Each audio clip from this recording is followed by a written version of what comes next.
All right, we're going live today, and I'm just hanging around. So we got Alter in the house so far, and I can go for a little bit here. I'm just kind of killing time tonight around 6. I'm going to go to my brother's house and eat. So, yeah, have a little time here. Figured why not just go live, hang around, and see who shows up.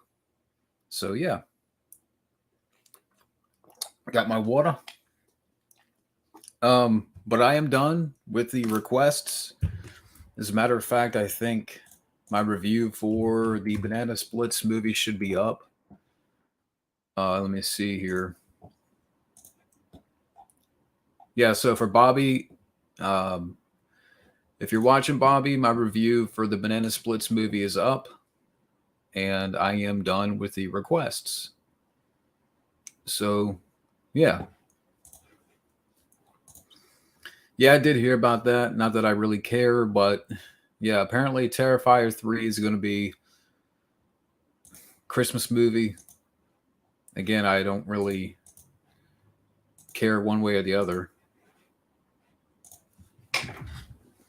But I'm going to eat a banana.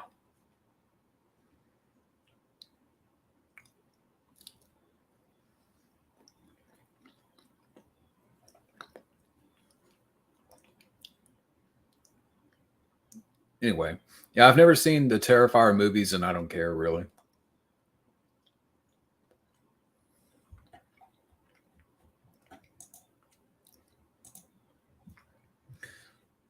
Well, I haven't seen the mean one, and I don't care.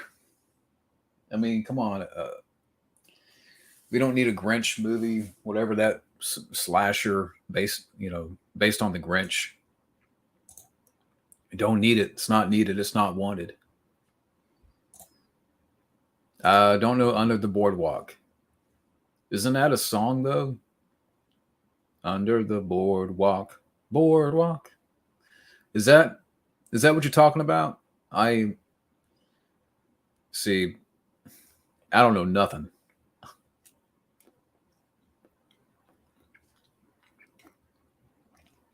Okay, I have no idea. Animated movie with Michael Cera. I have no idea.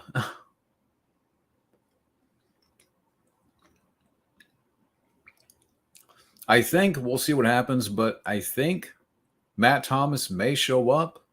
He did say he was around today. We'll see what happens. If he pops up in here, I don't know. But yeah.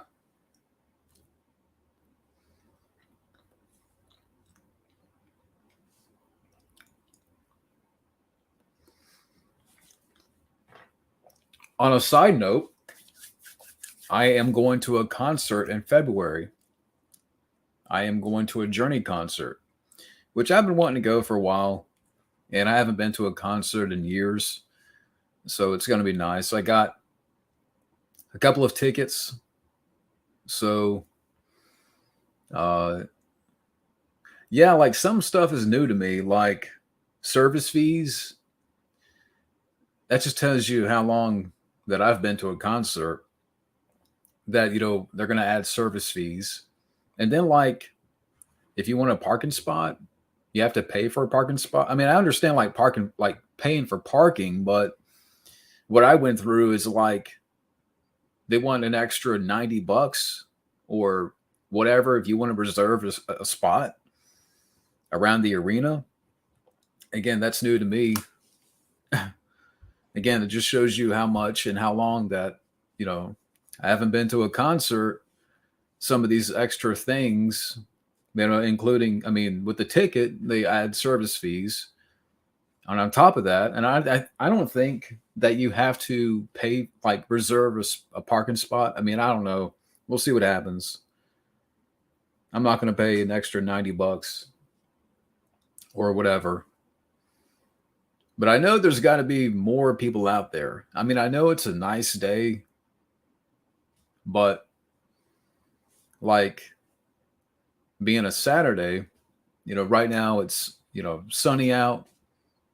It's in the 80s. Everybody's outside probably. But I'll hang around and we'll see who shows up here. So far, it's just alter ego chatting away. Slaughterhouse, I have no idea what that is. Is it a sloth like horror movie?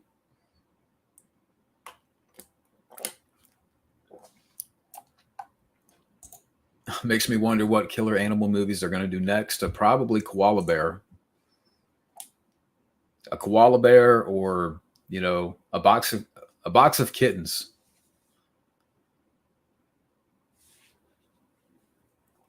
Yeah, I thought I heard about that. Yeah, like a killer sloth movie. Yeah, because that's exactly what we need. That has to be, that sounds like the most boring slasher horror film. Like, really, out of all the creatures and animals, we're gonna make a killer sloth movie. I mean, that's just the epitome of exciting. A killer hermit crab movie. Maybe for Tubi they'll do it. Hey Tajira, maybe if you have, yeah, Gore Verbinski would direct that. Yeah, right. But yeah, I mean, Tubi would probably do that for cheap, for nothing.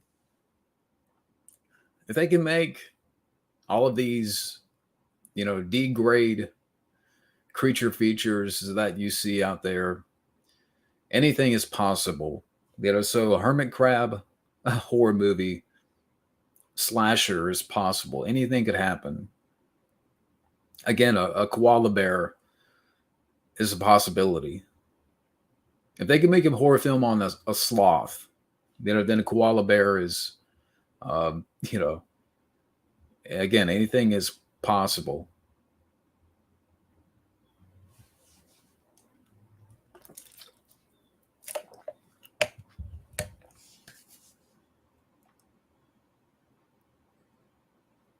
A killer, a chameleon movie. I don't know about that, but yeah. So we'll see what happens with the concert. I haven't been into any concert in so long, and that's still about 3 months away. So it should be interesting to experience that. But yeah.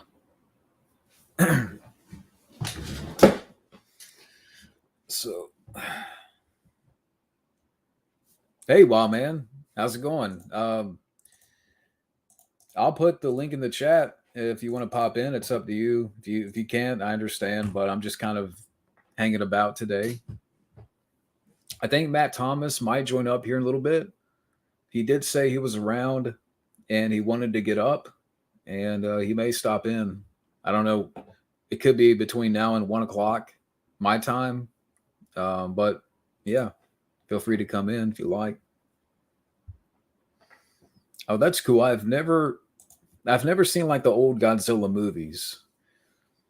Uh, well, now that I'm done with the requests, I can get back to more, kind of random pickings, if you will, and random movies to, pick through and watch. And like, there's a bunch over there that I'm looking at right now.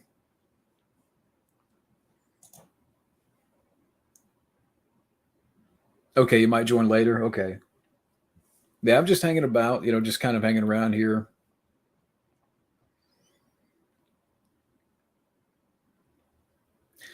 Yeah, I did hear about that. Yeah, I think they're talking about doing a sequel to Krampus. I haven't seen the first movie though. Yeah, that looks like crap. The dwarves look like they want to run a train on snow whore. I mean, just look at the picture, look at their faces. Yeah, I mean, they want to, you know, bukkake Snow White. Oh, I call, who cares about that movie? Apparently, it's been pushed another year. That just tells you all you need to know about the new Snow White movie. But all those dwarves, they're going to run a train on the new Snow White. Just watch.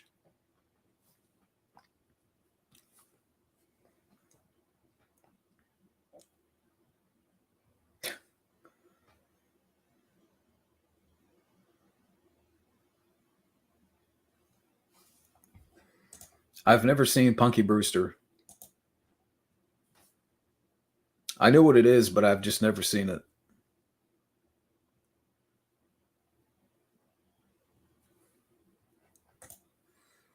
I haven't. Yeah, I don't know what that's about. I know what the Daily Wire is, but I haven't seen or heard anything.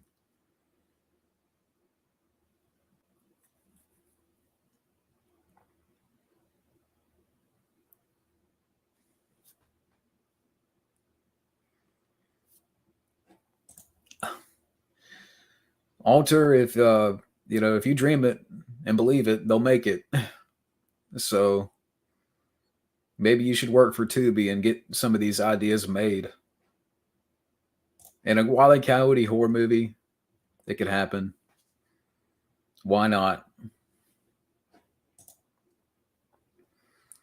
Yeah, The Lost Boys is a classic.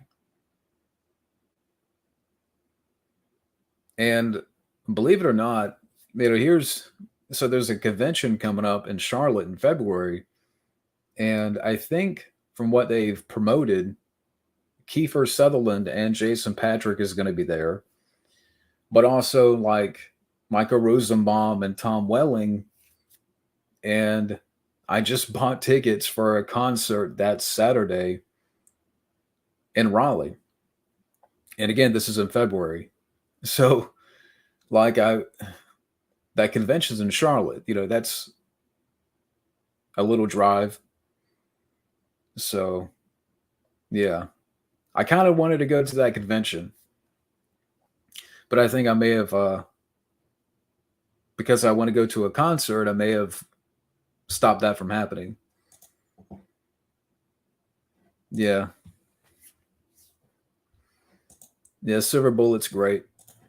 Great movie. Probably one of my favorite werewolf movies.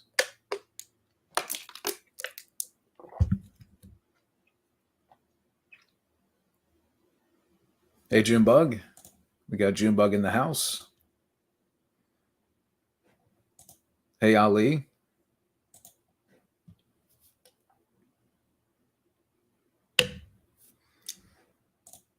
You want more conventions in Chicago? Have you ever been to a convention, Wild Man? Do they have conventions on Mars? I'm playing. But yeah, they have conventions around here more so in like Raleigh area and then Charlotte. And I want to go to the one in Charlotte, but again, I've already, bought tickets for a concert that same weekend and it's like I don't know if I can do both. We'll see what happens.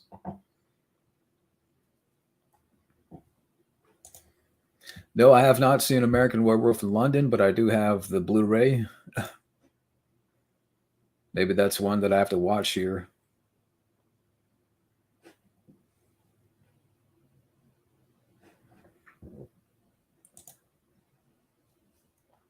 Yeah, you could do that. You could like, if there was a convention in Charlotte, just beam yourself down there on the Comic Con floor. Like just beam yourself into like a photo op with, Sydney Sweeney or something like that. Can you just can you imagine like, Sydney Sweeney doing a photo op and here comes Wild Man Beyond beamed in uh, from Mars, Star Trek style, and he's right, right beside Sydney Sweeney.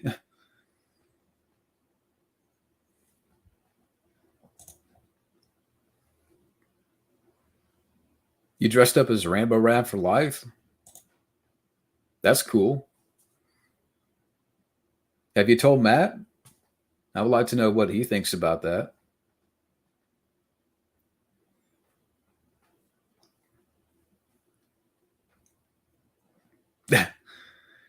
If she's there, bend me down, Scotty. Yeah.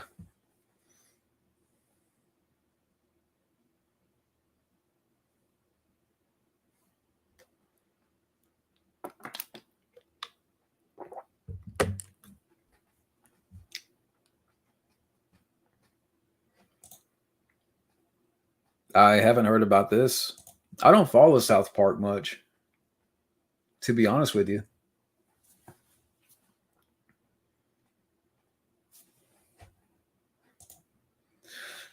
Yeah, happy Halloween. I have to work on the 31st.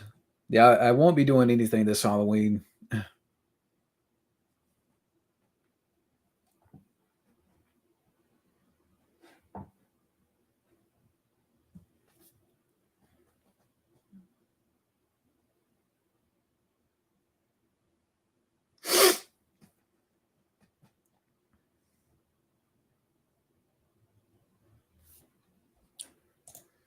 Did you see that Rolling Stone video with her? No, I haven't seen that.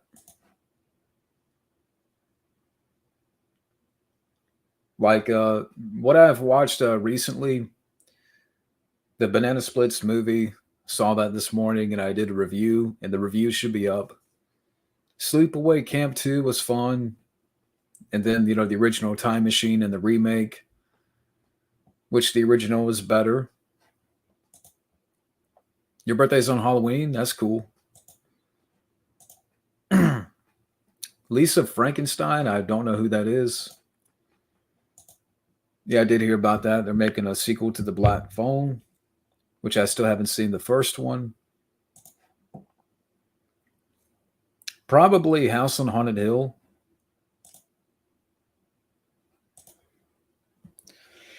I haven't heard about that.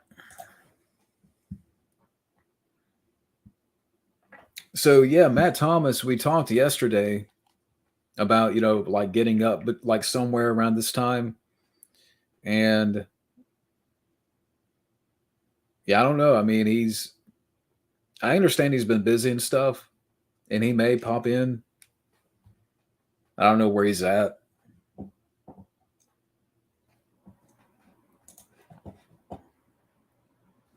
I have no idea. The Purge 6, I had no idea that they were at that point. Like I didn't know there were 5 movies, Purge movies. The only one that I saw was the Purge Anarchy, and that was all right.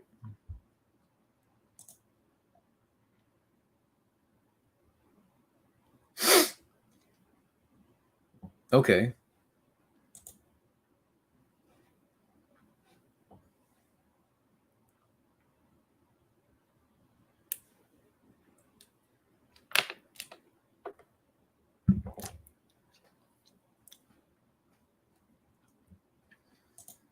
Yeah, I heard about this new Frankenstein movie.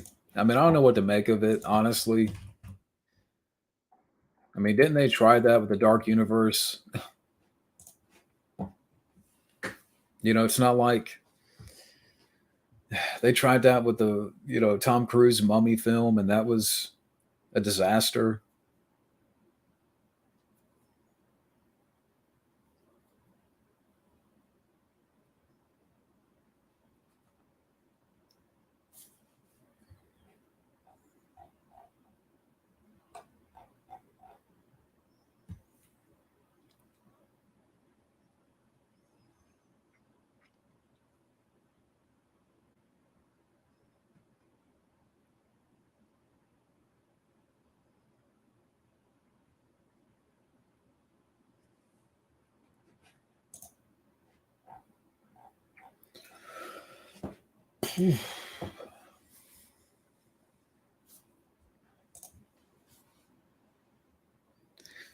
I don't know. I mean, I think if anything, instead of a crossover, just do a sequel to Willy's Wonderland, and you can continue the character of Nick Cage. Because I wasn't a fan of the Banana Splits movie was just okay, kind of like an okay watch. That's pretty much it. And that was fun. No, anybody could come in. I'm just hanging about. Yeah, I've heard that Pet Cemetery Bloodlines was crap.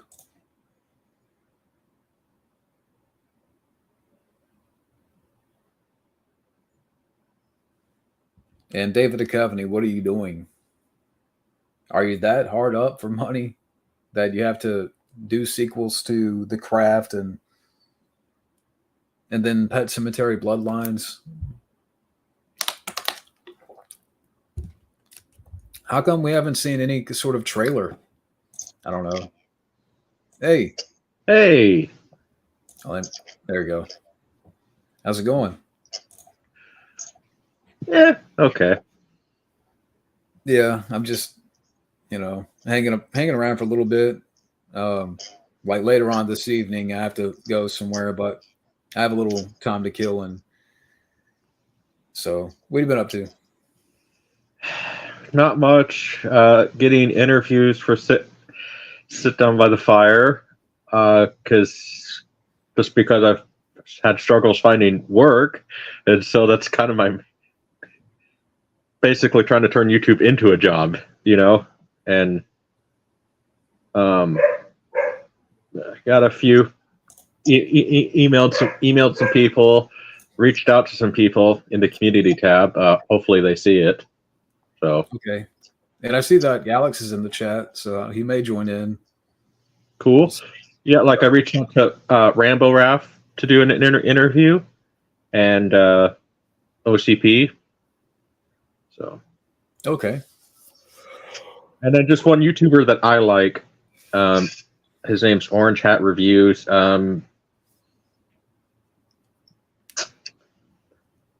For me, it's like, okay, if I get him, cool, but I especially would like to get Rambo Ref and OCP on because, I mean, like they look at how many YouTubers they actually inspired. They inspired you, me, and probably everybody here, right? yeah. So, Well, I would love to talk to Matt again. I'm trying to pick the right time to ask, and I know he's got his plate full and stuff, and well, I've kind of put two and two together on what's going on with Matt. He wants to keep that private, and I guess the best thing I can say is thoughts and prayers with him, definitely. So, okay. But yeah, so me and Matt Thomas, we were talking about getting up today, and he was like, I'm around today, and it was around this. He may pop in still. I don't know. It's kind of been that way lately. Like we were gonna get up Thursday night, and something had happened, and it's been a lot of back and forth with me and Matt Thomas. So I think he's got some stuff going on too. yeah, well, it sounds like Hey, man. Hello. As you could tell, I am recording this off the not recording. I'm live off the phone, so that's why the setup looks a little different today. Oh, no problem.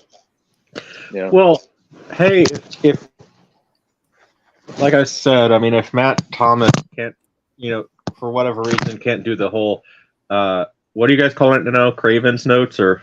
Oh, the Craven Files. Yeah.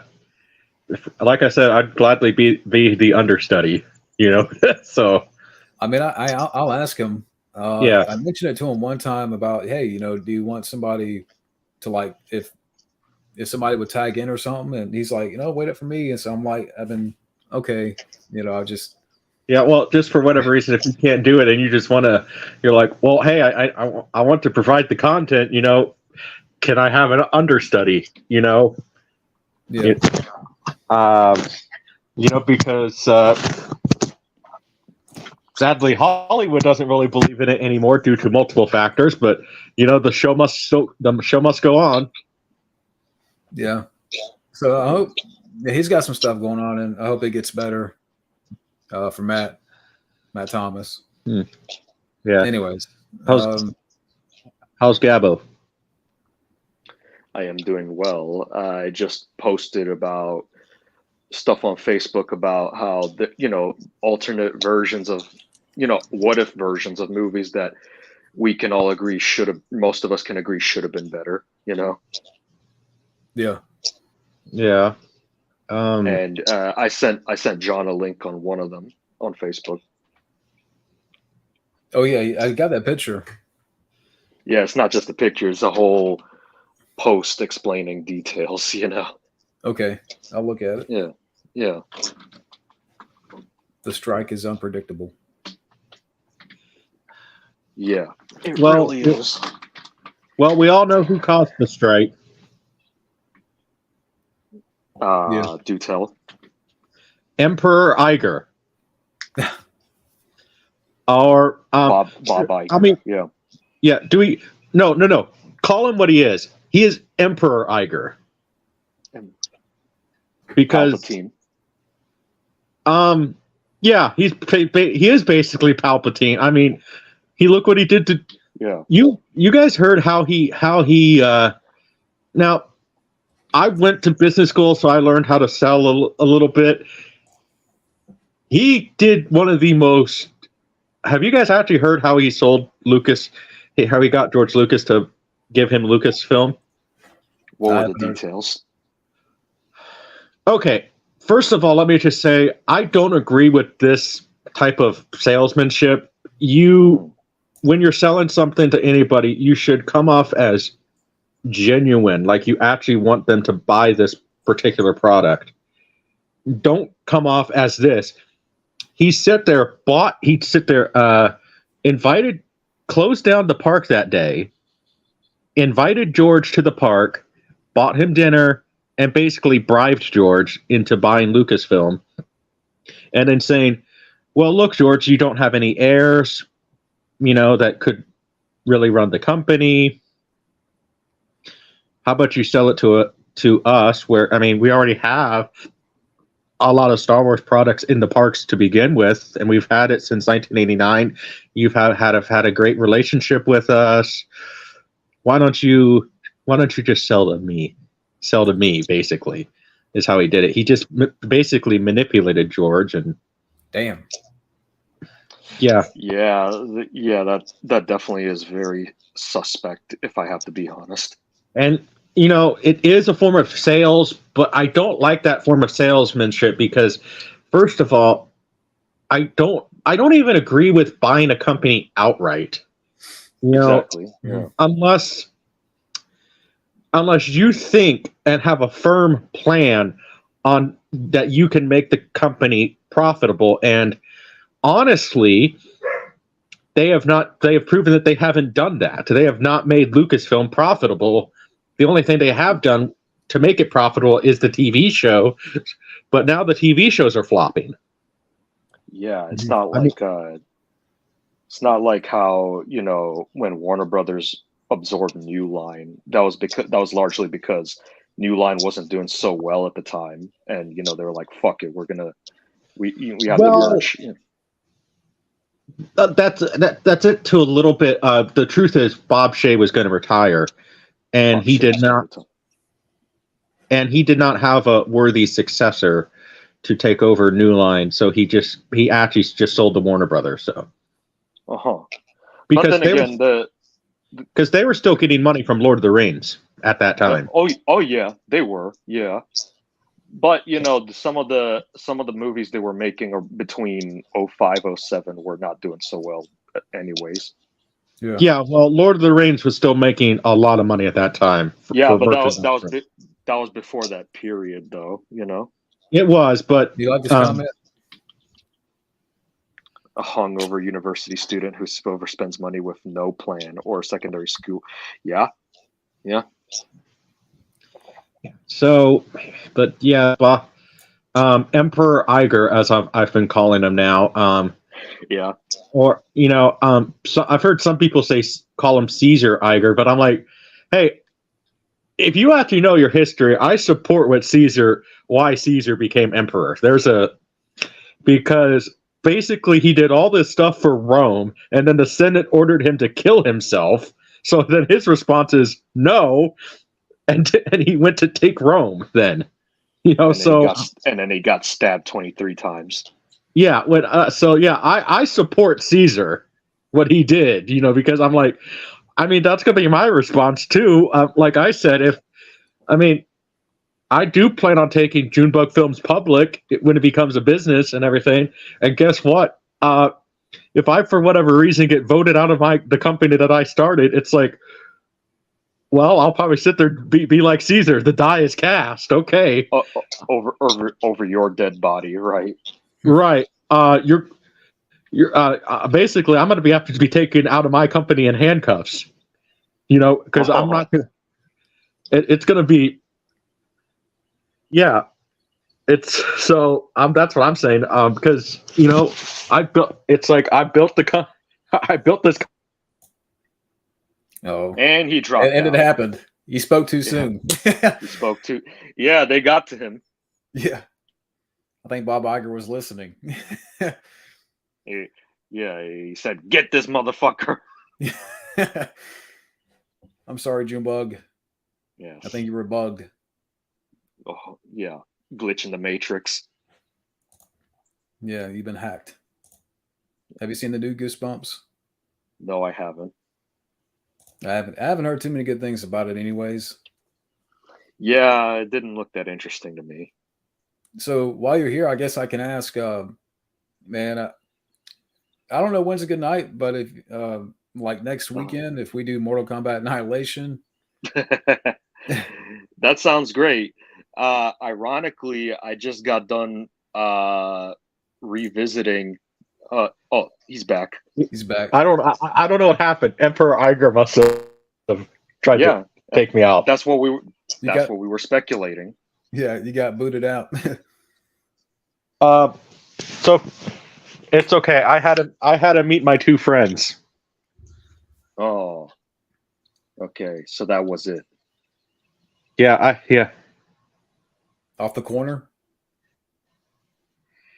Are they hookers? No, Smith and I had to meet my two friends, Smith and Wesson. Okay. Personal friends, right? Yeah. Okay. They're good. Pay them in cash or check? Huh? Did you pay them in cash or check? I paid them in lead. Lead. Did you? Are you so you're admitting right? Okay, I'm gonna say anymore. Nah. Anyways, Known them since 1911. okay. Wait, the Three Blind Mice horror movie just came out. There's I a wasn't three even blind. aware. Hey, you know what movie John should rant about? What? I haven't even seen the movie yet, but I saw it on Hulu. There's a killer sloth movie. Alter Ego was just talking about that. Yeah. Speak of the what timing? Hey, but guess what? You know what I heard about it? That it sucks. It's slow. Oh, So no why am I not? surprise. Yeah, it's a fucking movie about That's a revelation. movie about a killer sloth. What the fuck did you expect? Hey. So there you go, John. You should review that movie. Who's up for the new The Killer Sloth movie. This new While Thanksgiving man movie. Beyond's asking. What new Thanksgiving movie? It's an Eli Roth horror movie coming out. Oh, Isn't that based on his Grindhouse thing? Yeah. I don't know. I mean, I just want to know when Rob Zombie's Fu Manchu movie is going to happen with Nicolas Cage. probably never, unless Nick Cage has nothing to do. That's a good question. I heard the Five Nights at Freddy's movie got torn, but fans are praising it. Yeah, I have a feeling because I watched a Banana Splits movie this morning. I'm like, I have a feeling that would kind of be like the same thing. It just they're already speaking of Nick Cage, there already exists a better Five Nights at Freddy movie. Willy's Wonderland. Yeah, that's a good movie. Yeah, I did like Willy's Wonderland.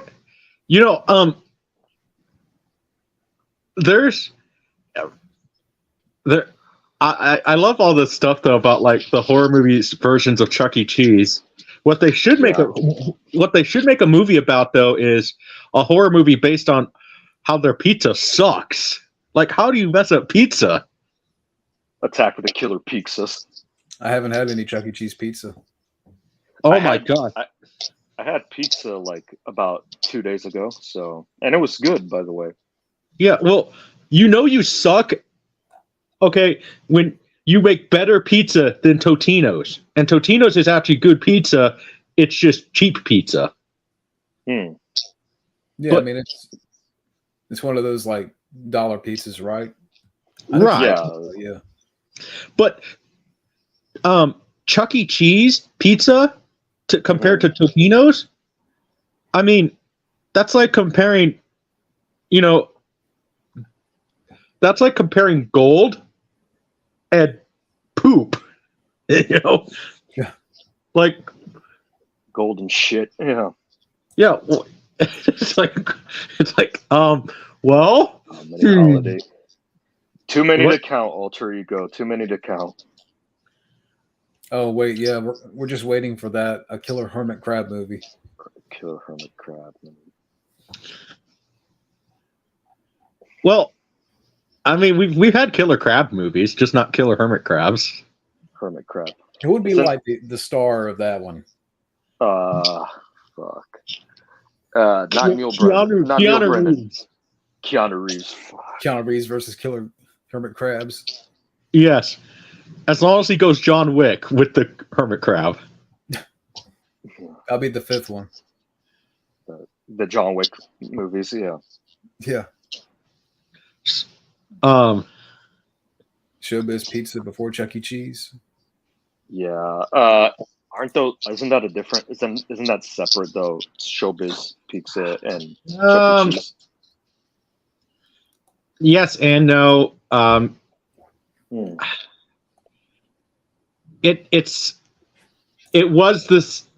Chuck E. Cheese was started by the same people, but then there was a falling out between the guys who made Chuck E. Cheese. So then he made his own brand Called Showbiz. Yeah. Yeah, and so it is separate, I'll but be it's right not. back. Okay.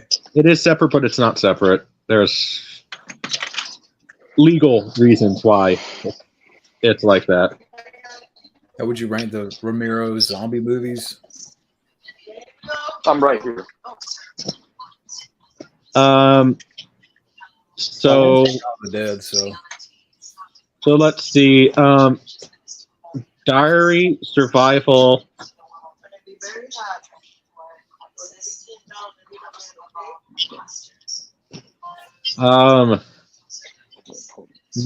Night, Land, and then Day. okay. Thanksgiving seems like a throwback to slasher movies. Okay, I'm back. So, wait. Thanksgiving seems like a throwback to slasher movies, especially started by Halloween. Yeah, I can see that. yeah, I think so, but I'm just like Eli Roth is very hit and miss as a director, and more miss than hit. So more so just cautious about it, I guess. Only if John Goodman came back as his character from Delbert. Arachnophobia. Well, here I have a better idea for Arachnophobia sequel. Why not make just focus on Delbert, and then have maybe a younger guy, that he teams up with, and then you can do you could focus on other phobias. Like, for instance, I'm scared of bees, so you could do whatever Latin is for bee, and you could do phobia towards that, Yeah, I mean, I'm surprised they haven't done anything about killer bees recently. Well, probably because Not the bees. Not the bees. yeah, well, that's probably honestly why, because people would sit the internet. I don't think Hollywood utilizes the internet the best way, because the internet can be your best friend or your worst enemy. Now, if the movie sucks, a killer bee movie sucks now, yeah, you're gonna get memed and sit there and say, "Not the bees, no, no, no." But if I don't know about some of these concepts that Alter is coming up with. I mean, a Killer Hermit Crab movie, a Wile E. Coyote horror movie. I mean, come on, Alter.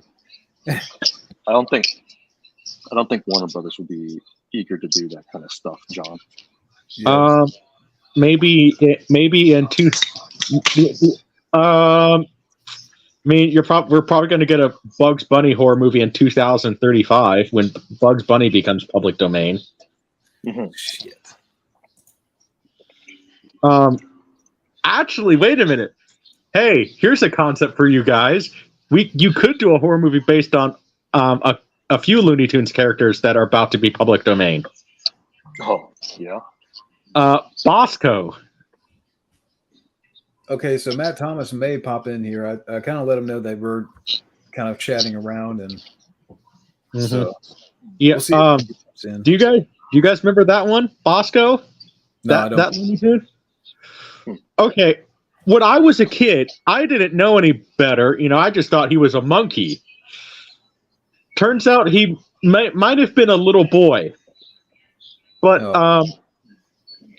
a black boy. I have no idea what you're talking about. No. There's a Looney Tunes started in 1931 to basically rival Disney, and then their original mascot was a little black boy, as they described it. But when I was a kid, I just thought I didn't know what he was supposed to be. I just thought he was a monkey, you know.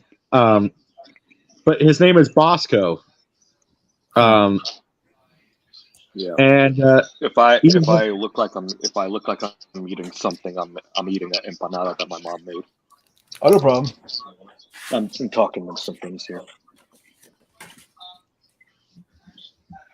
Yeah, I haven't heard about that. But anyways, yeah. Oh, and Popeye's going to be public domain next year too. I can't wait for that horror movie. Fear Not Com, I've never seen though. Hey, Popeye you know what? Sailor Man horror flick, really. I wouldn't mind seeing that. You know, I think for whatever reason, I think John Zero Cool could play Popeye. Who? John. I don't have enough muscle for that. Oh, Neither did Robin Williams. They just made him muscles. I mean, come on, do your best Popeye impression. No, I'm not going to do that. That's a paid request. Oh, come on, do your Pepe impression for me. Why don't you do that? I can see it be a horror movie, though. Unfortunately. Yeah, we saw Are slasher films making a comeback, though? No, I saw that Totally Killer movie. I turned it off within the first 5 minutes. Mainly because, okay, I just based on one line of dialogue, I'm like, okay, I know what this movie is going to be. This is not my cup of tea. I remember every one of us has probably seen these shirts or at least owned one. FBI, Federal Booby Investigation. There's a guy in there. Okay, that's a funny shirt. This girl sits there and says, "That's problematic." Like, it's a joke. You mean to say that as soon as I just took I got to take a double swig now. Yeah, because every time either it's me and Alex or me, Alex and Scotty, we always get to talk about movies and boobies. And I don't know, yeah, it's been like the last couple of streams with us. I don't know why. Yeah. Maybe do a Popeye action movie. There you go. Can you imagine like doing a Popeye action movie in the style of The Good, the Bad, and the Ugly? When you buy headphones from the grocery store. I like that idea.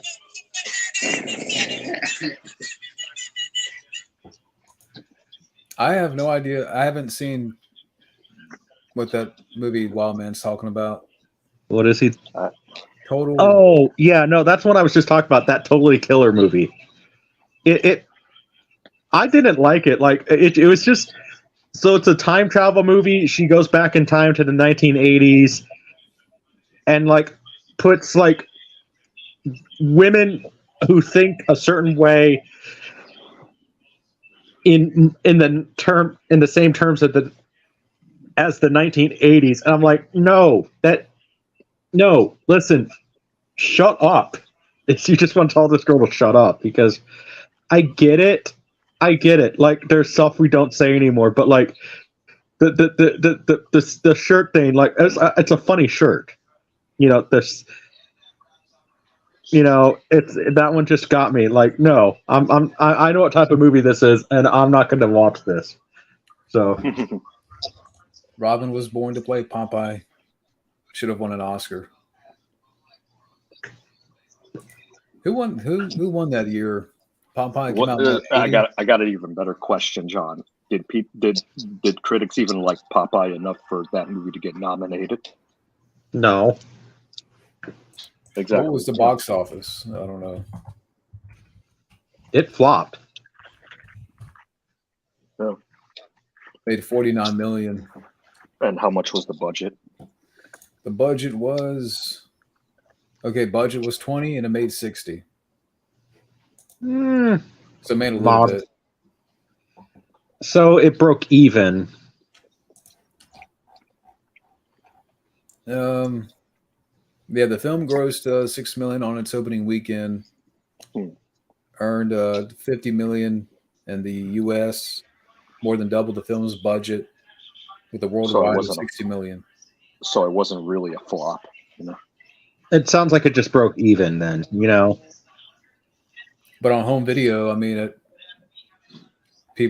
got more eyeballs. Mm-hmm. Mm-hmm. Oh, and that town is still there. That's cool. You know, and now it's a tourist attraction, Popeye's Village. I've seen. Oh, yeah, I didn't know about that. The Lost Girls comic book. I didn't know that either. I didn't know about that. Yeah, Jungle Book horror movie that's going to be up next. Jungle Book horror. Jesus Christ. You know what? I honestly want to see. I want to see. I know I talked about it a lot in the stream, but like I want to see an Edgar Rice Burroughs expanded universe, because if you actually read his books, that guy was the grandfather of expanded universes. Apparently, Edgar Wright's being considered to direct a remake of The Running Man. What? Yeah. I just read it. Like, apparently The Running Man, they want to get it going. John, I like Edgar Wright, but I don't know about a Running Man remake, especially in this day and age, you know? Yeah. I would not want to see it. Didn't we already get a remake?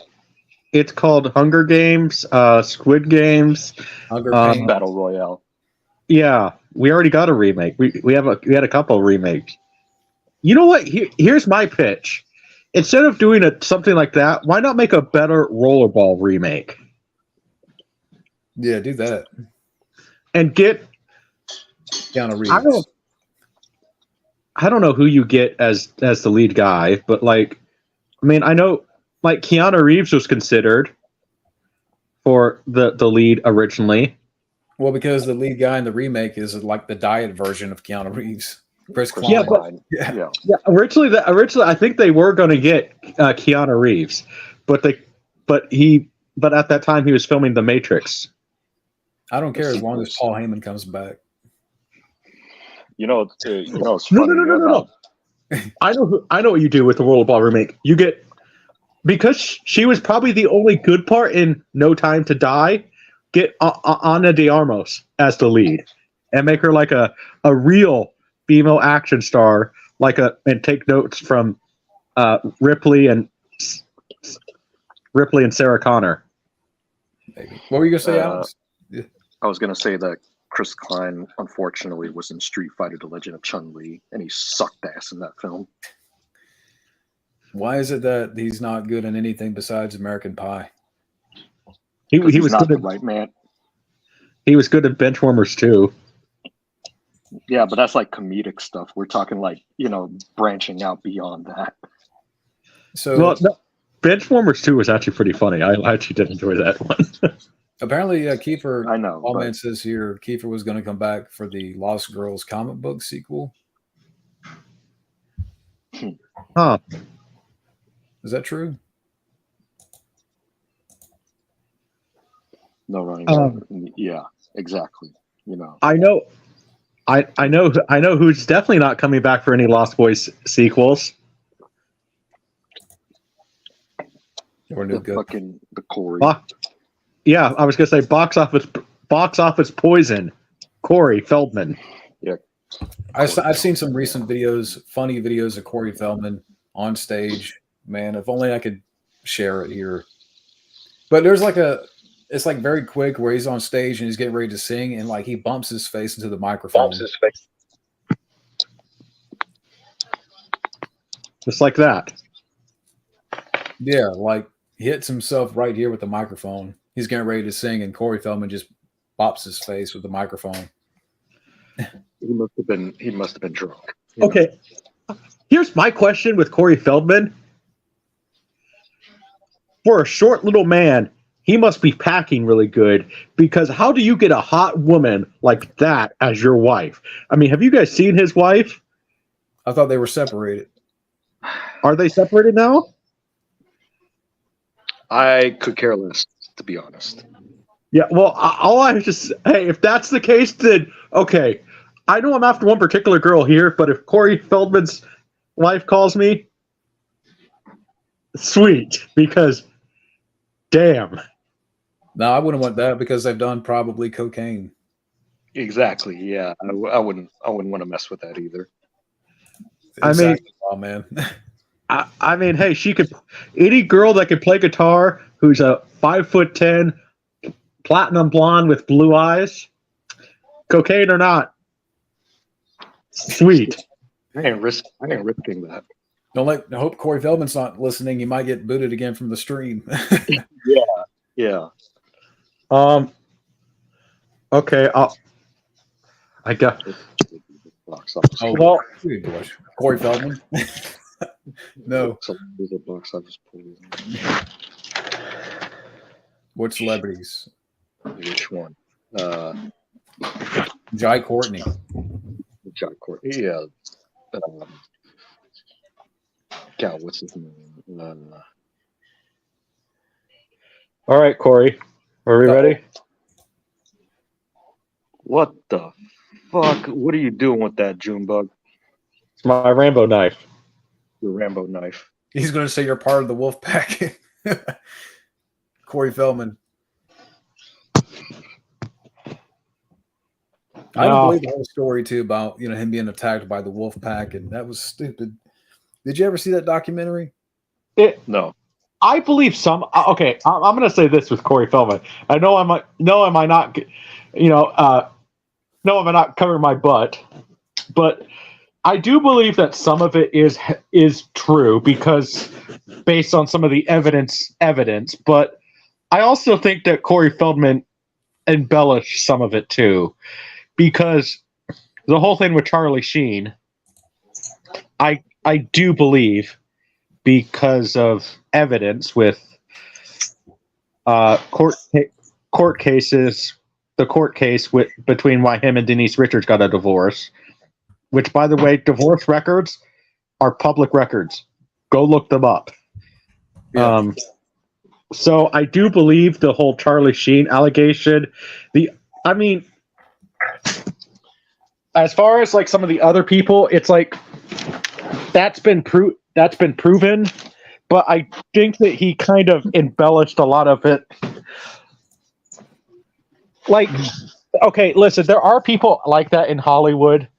They'll be, will ruin your career if you do this, if you say that. We all know that. But as I've told anybody who wants to be in Hollywood, Hollywood is full of sharks. You got to show them that you're the killer whale. And with that, though, means you got to be a little tough. But I think Corey Feldman's the clownfish. Pretty much. I mean, because the worst thing, honestly, right now that can happen to you if you're a celebrity is being memed in a bad way. And like, it's just like Bill Cosby when he was about to go on his comeback tour before all the stuff happened. Did you guys hear about this? He asked the internet to meme him, not understanding that that's a bad thing. Bill, don't do that. So people were memeing him, and obviously they were making very harsh jokes. And it really backfired. I'm like, no, that's a bad thing. I don't think Bill Cosby could spell the word meme. No. No, not at all. Not today. Have you heard that he wants to Tour that again? he wants to tour again and act again. Jeez. Yeah, I believe, like Wildman says here, I believe some stuff happened to Feldman, but the documentary was a lot of BS. I honestly do believe the whole thing with Charlie Sheen, that Charlie Sheen did do it because here's my thing. If Charlie Sheen did not do it, why have you not seen Charlie Sheen in a movie since 2015? What Machete Kills. Yeah, and I think did he have HIV? He does, and he's sober now, but Charlie hasn't done a movie since 2015. And as far as HIV, he just has HIV, not AIDS, which HIV, as long as you keep it under control, take your medication, you'll be fine. As long as it does not develop into AIDS, then that's what you have the issue with. So, but Corey Haim went through some shit too. Do you remember that scene on the show where he accuses Feldman of not saying anything? Yeah, The two Corys. Mm-hmm. Which here's my thing that I could prove why I think that stuff happened to both the Coreys. Why do you think they're trying to make that show lost media? Like they're going to extreme efforts to make that show lost media. I haven't heard about this. Mm-hmm. No, me neither.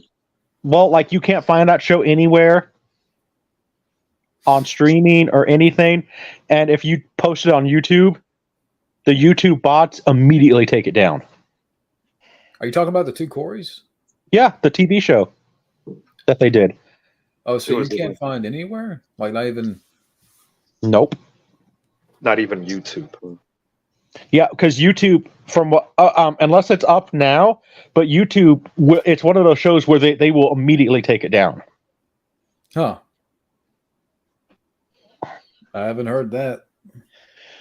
Because so I think that there is, I don't know if they call themselves the Wolf Pack, because okay, if you're going to prove something like that, Corey, you said you got emails, right?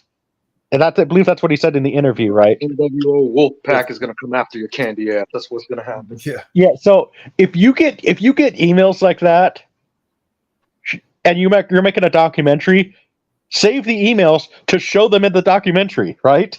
So we have proof, right? In fact, Feldman, come on the stream here and give us some proof of the Wolf Pack. Oh yeah. Actually, don't fucking invite him, because he'll be drunk as hell and we'll talk shit on him. And he'll probably dance like Michael Jackson. And then he'd probably want to like find me, because I would probably ask about his wife if they're separated. Yeah, I mean, which are they really separated? I thought I heard that at one point. All I've seen lately of Corey Feldman is him on stage making a fool out of himself, and I've seen these like little, I mean, they're TikTok videos, but reels, shorts. What? Why are you watching TikTok? Because you could, like, if you're on Facebook, if you're on Instagram, it's just it's like a feature, and I get that. Corey Feldman embarrassing himself. Yeah, I get that, but I uninstalled TikTok long ago. So. I don't have TikTok. Yeah, I only had it once to spy on my sister. What? Well, she was posted stuff that just posted stuff that was just being a stupid little girl, and because she was just saying stuff that wasn't true about family members. So, okay. Did you make any videos, Junebug? No. Damn. I deleted my account. You'll never see me on. The only way I will be making a TikTok account if I get $33 trillion in cash. Really? Why 33? Because because it's an absurd amount of money that is nobody's ever going to give me because nobody's a trillionaire. If you get that much, you probably will buy TikTok. That's for sure. Oh no, I'll just buy TikTok. Buy TikTok. I'll buy YouTube and then I don't know. I'll sit there and make Ask Jeeves a thing again and get rid of Google. Oh, okay. Get rid of Google. Basically, I'll do what some companies do when they buy their competition. Oh, so you pull in Vince McMahon when he bought WCW. That's what you're gonna do. Yeah. Basically, buy it and then eliminate it. Yeah, I wish Corey Haim was still around, not Feldman. Yeah. Yeah. I mean, in retrospect, yeah. I mean, because I just wish that. I feel that Corey Haim would have been. If that documentary came out, I feel like Corey Haim would have been more honest about it. Yeah, why even do it if Haim came and speak on his behalf? Right. What? Right, and like then you're saying like his mom is part of the Wolf Pack. I'm like, come on. Like you're telling me that Corey Haim's mother is a part of the Wolf Pack. She doesn't want stuff said about her son said. I mean, wouldn't it?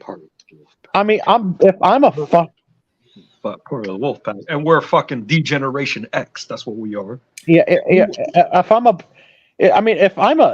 a parent and somebody did that to my child, I'm gonna be wanting that guy to, feel the line of Tombstone.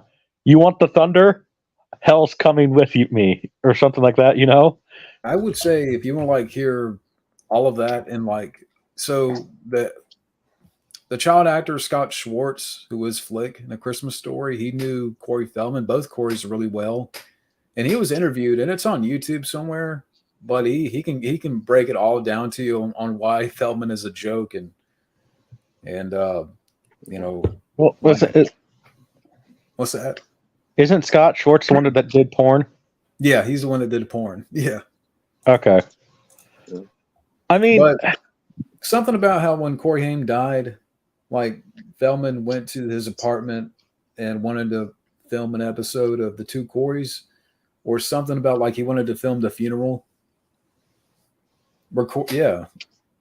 He wanted a bunch of media to come in when Haim died. I have an issue even with filming funerals just because I've gotten offered that and I just can't do that. That just doesn't seem right to me. Yeah, I know, because there's footage of Bruce Lee's funeral. Yeah. Yeah. It makes me uncomfortable thinking about that, Yeah. But that just tells you where Feldman's mindset is. He wanted to fucking exploit his family, it seems. And I think he's still on drugs, too. He's still on drugs, yeah. Oh, so I did I looked it up. Yes, him and Courtney they're not divorced, they're separated. And so if that's the case, Courtney, ex-wife of Corey Feldman, maybe. Give one of us a call, right? Not me. Not me. I'm already busy. I'm good. I don't want to touch that. I want to touch it with a 10-foot pole. Yeah. So hey, Jack. So yeah, Jack at the house. So she could call me. Hey, I'm curious if Jack Craven can find stuff on this. What can you find about George Romero's The War of the Worlds? Huh. I do know that they're coming out with the documentary on George Romero's Resident Evil. Yeah, that looks cool. Yeah. I saw the trailer for it. Yeah. Oh, License to Drive. That's a good one. Yeah. Oh, I have something kind of exciting to sit there and say. Sit Down by the Fire, one of the people Eric and I reached out to is Xandor Vorkov, the guy who played Dracula in Dracula versus the Monster. We found him. Hmm. So That's cool. Yeah. Because that sounds like I always thought that name sounded like a heavy metal band, Xander Vorkov, you know? Yeah. And by the way, a shout out, Jack, if you're still here. Yeah, me and Matt have been trying to get up, and it's just been tough the last month. I haven't talked to him at all, like on here, probably in maybe close to 2 months. Yeah. Close to him. But he has a lot going on, and it's just tough right now to record anything. Yeah, Heather Graham is still hot. Yes. Yep. Jenny McCarthy is still hot too. Oh, we're talking about women again. We're going to be shut down. Yeah. The fuck, Junebug. Jenny McCarthy. Swing. There's a T-shirt I saw recently. I haven't bought it, but it's like one of those it's like little boxes, single, taken, and there's like a check mark saying mentally dating Sandra Bullock. And I'm like, give me that T-shirt. Well, It legit reminds me of those people that wear the "I'm with stupid" shirts. You know. Yeah. Hey, I got a movie that John can watch. What? Speaking of women, it's called Blonde and Blonder with Denise Richards and Pamela Anderson. Is this a porno, Junebug? No, it ain't no. It's Blonde a and Blonder. It's No. probably a shitty movie. That's what it is. Yeah, well, I mean, it has Denise Richards and Pamela Anderson in it, so. And a 2.8 on IMDb. 2.89. Oh, that's wonderful. Yeah. What? Both Yeah. of the Farley brothers are in it? Yep.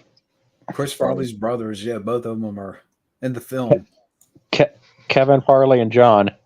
And it's on Tubi. Oh, I thought you.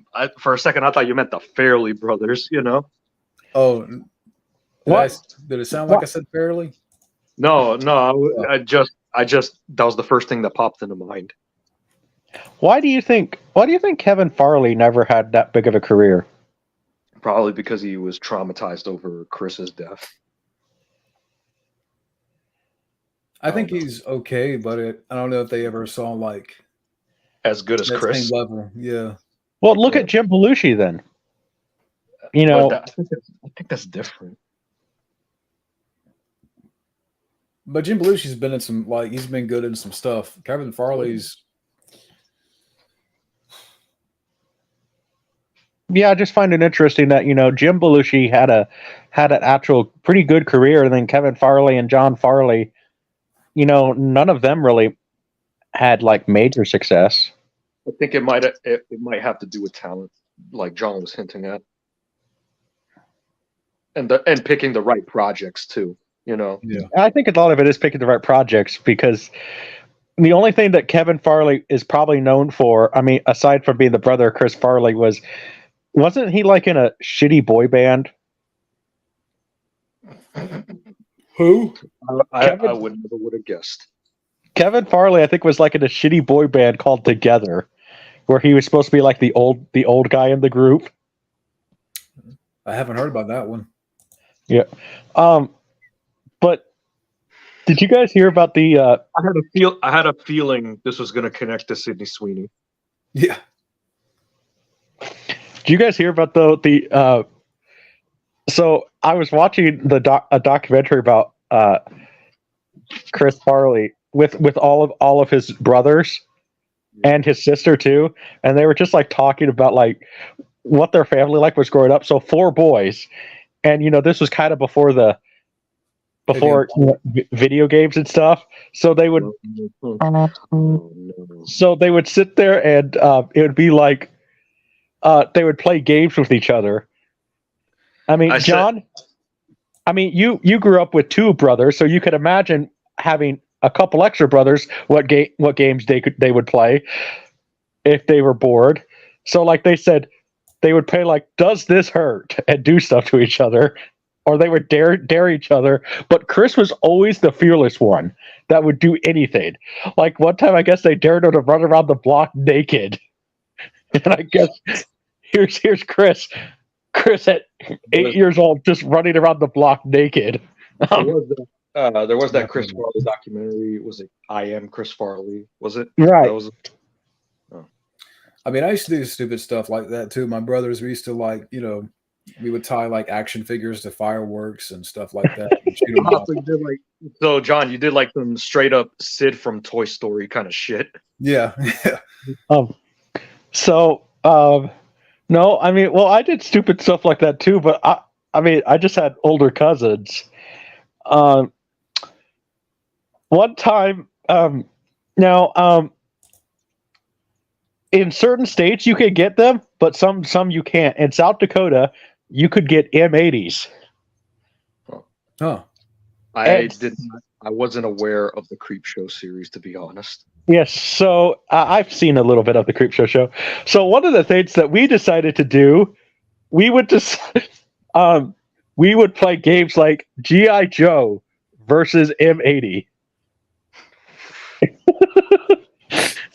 like literally M80, like a literal gun. No, the firework. The firework. Okay. Or we would, or one of the things we did do the army men thing versus the microwave. Next thing you know, you're gonna play GI Joe versus the piss. Taking a piss. Yeah, this is kind of why I wonder why I don't have like any toys left over, because either we probably blew them up or melted them somehow, or took a shit on them AVGN style. Yeah. Oh, and then another one I did that was kind of funny. We made rockets at school.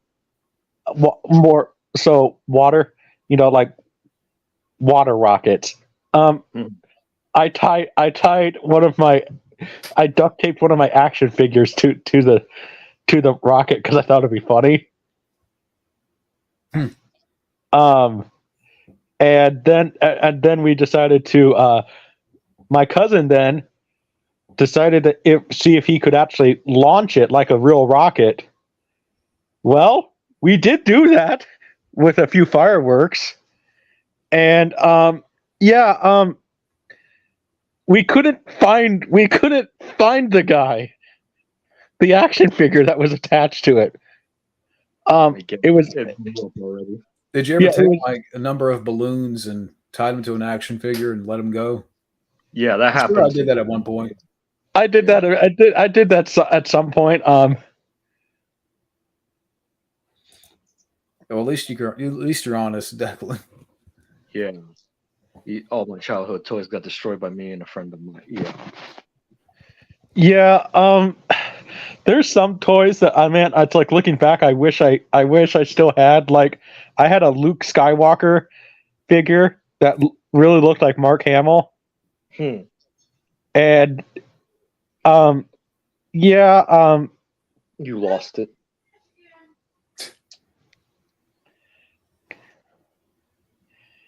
So yeah, that one got destroyed because let's just say my cat decided to he was a Cobra Kai member last Halloween. Let's just say my cat decided to play with it, and then Luke Skywalker did not win against a kitty. Luke Skywalker got beheaded by the kitty. What? The cat bite the head off? What? Yes. Like how was the beheading again? Was it like she smacked the head out or bit it off? Oh, okay. Oh, this is a good question here. John Wayne, Clint Eastwood, Western. Back in the day, maybe. I don't know, but I don't know. It would have been great if it happened, but the thing about it is that The only reason it did not happen is John Wayne. Yeah. Yeah. Wasn't something said about, I think, why they never, well, I'm not going to say this is why they never worked together, but something along the lines of, Clint, I don't know who said what, but it's like, Clint is the type to shoot the man in the back or like in the face to face, or I'm just trying to remember what was said. The exact quote. John Wayne. It was more of a no. John Wayne was more justifiable. He'll be back soon. He'll be on soon.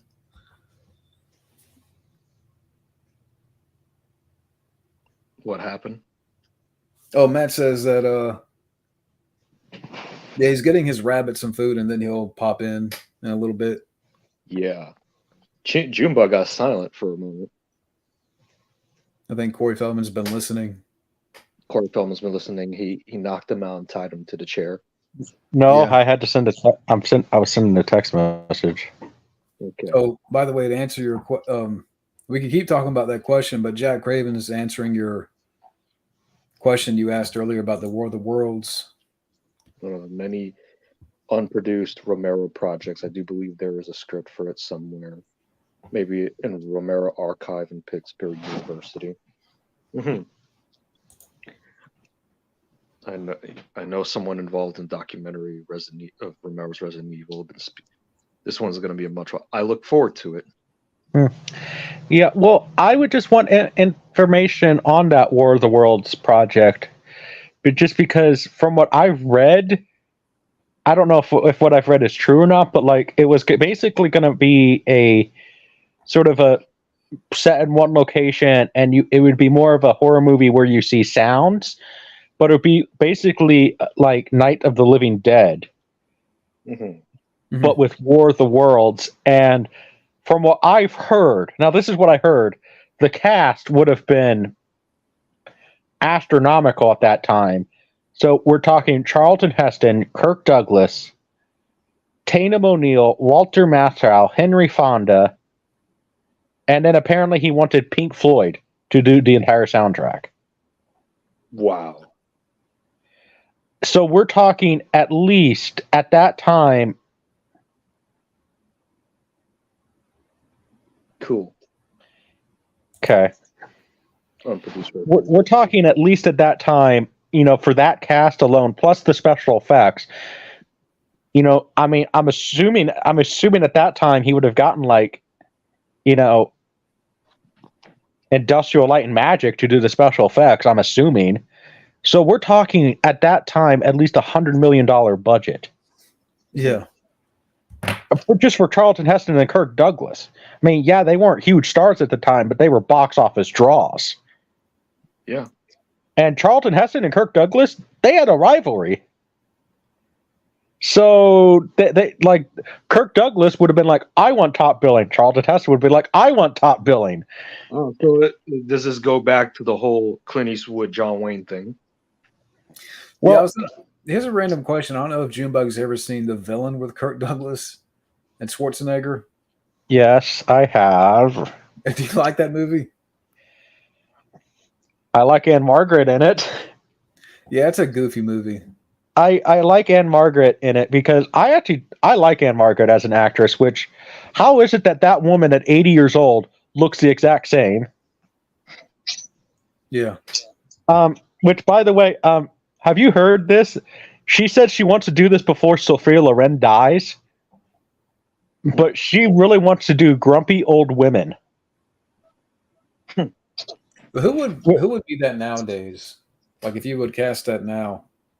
Grumpy old women? Yeah. Well, get Anne Margaret and Sophia Loren. Sophia Loren, yeah. And then have them go after younger guys, then they asked Anne Margaret, who do you want to go after? She sits there. Said, I love her answer. She said, Hamilton.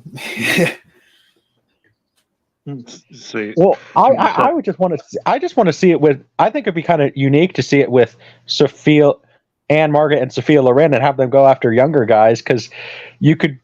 I mean, I don't know. As far as like who they could go after, you could do like. I know like Anne Margaret said.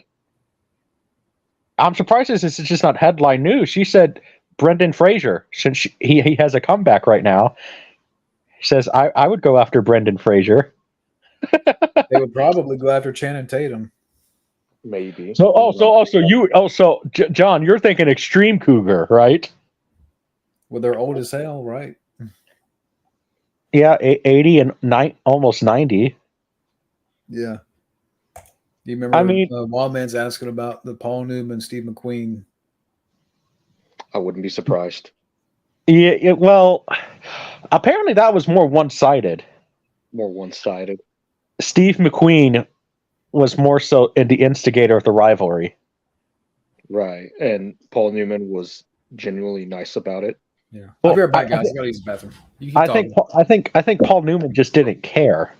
You know what I mean? Exactly. That's what, he just didn't care. He's just, oh, whatever, Right. I think that's mainly what it was, and I'll be right back. the only like rivalry. Okay, this is a fact. People could actually look this up. The only rivalries that got really like bad in Hollywood were the ones with women. Right. Joan Crawford and Betty Davis, they had to separate them sometimes with each other because they. I don't know if you guys have heard this, but that TV show Feud, that only covers half the story. Like sometimes they would actually get into fistfights, and like I can't whichever one died first. I think it was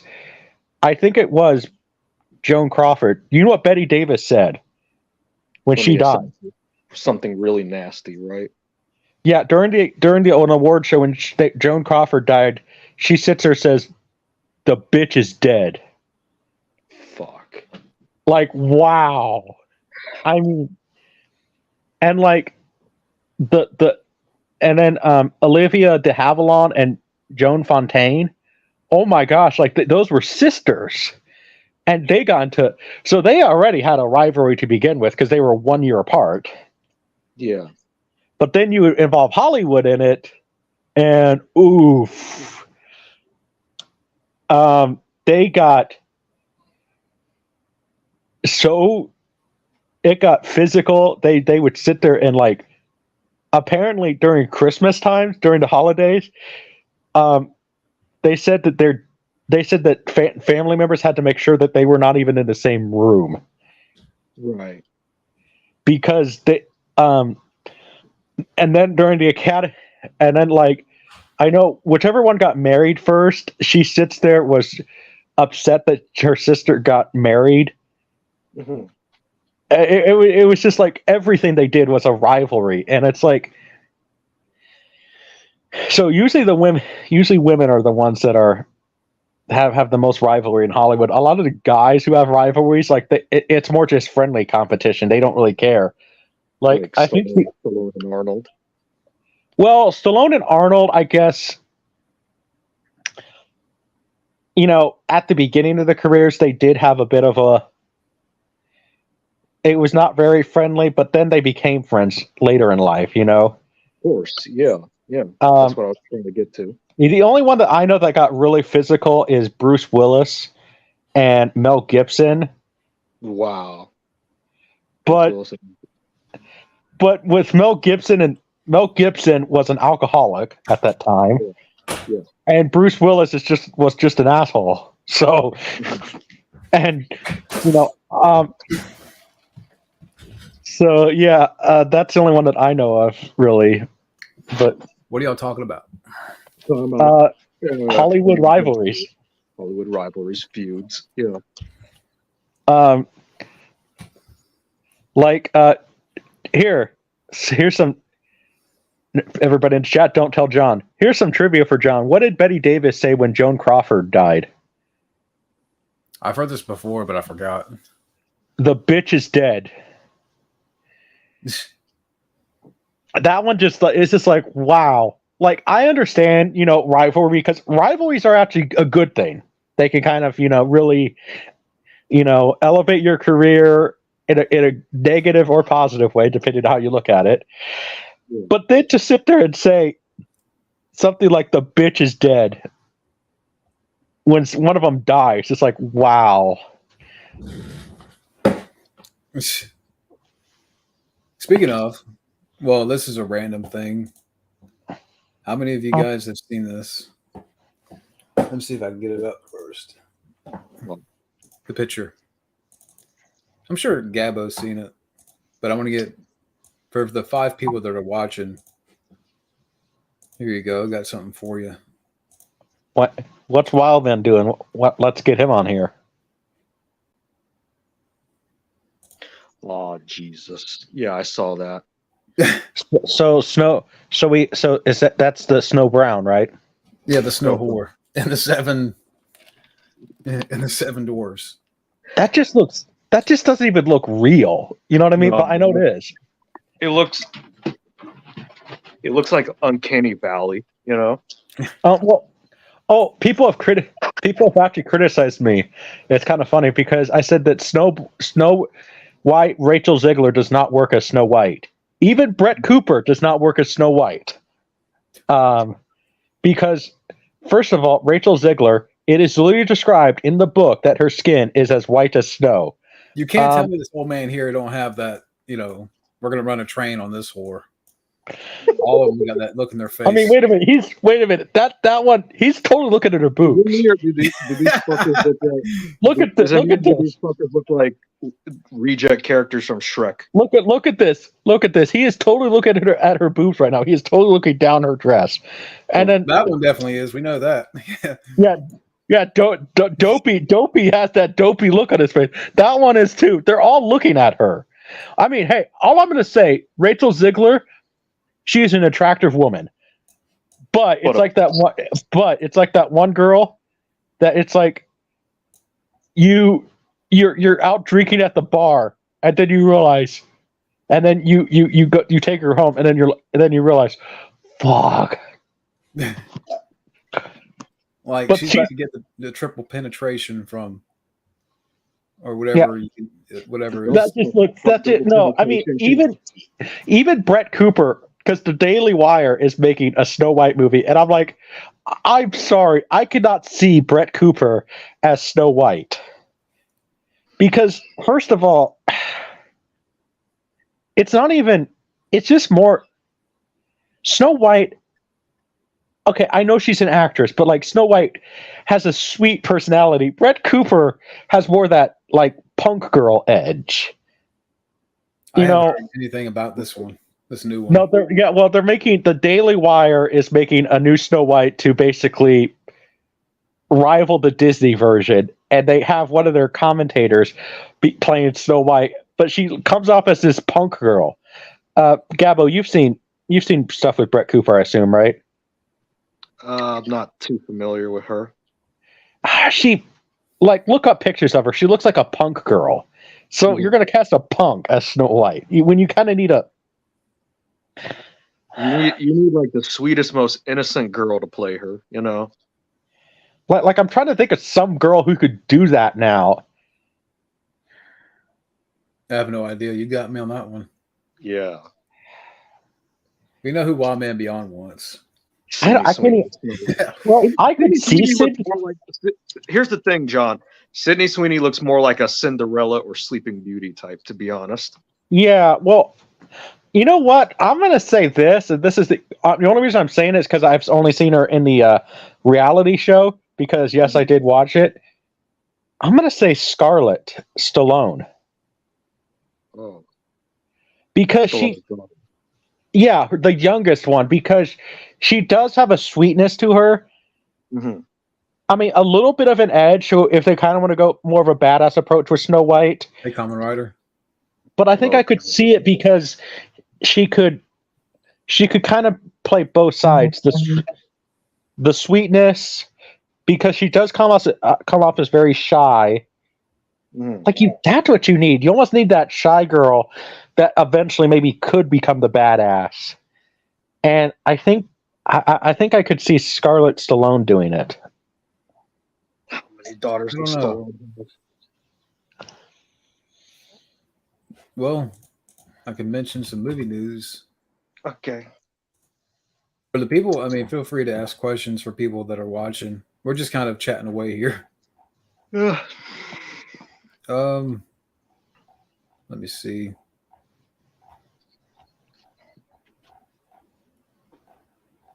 Yeah.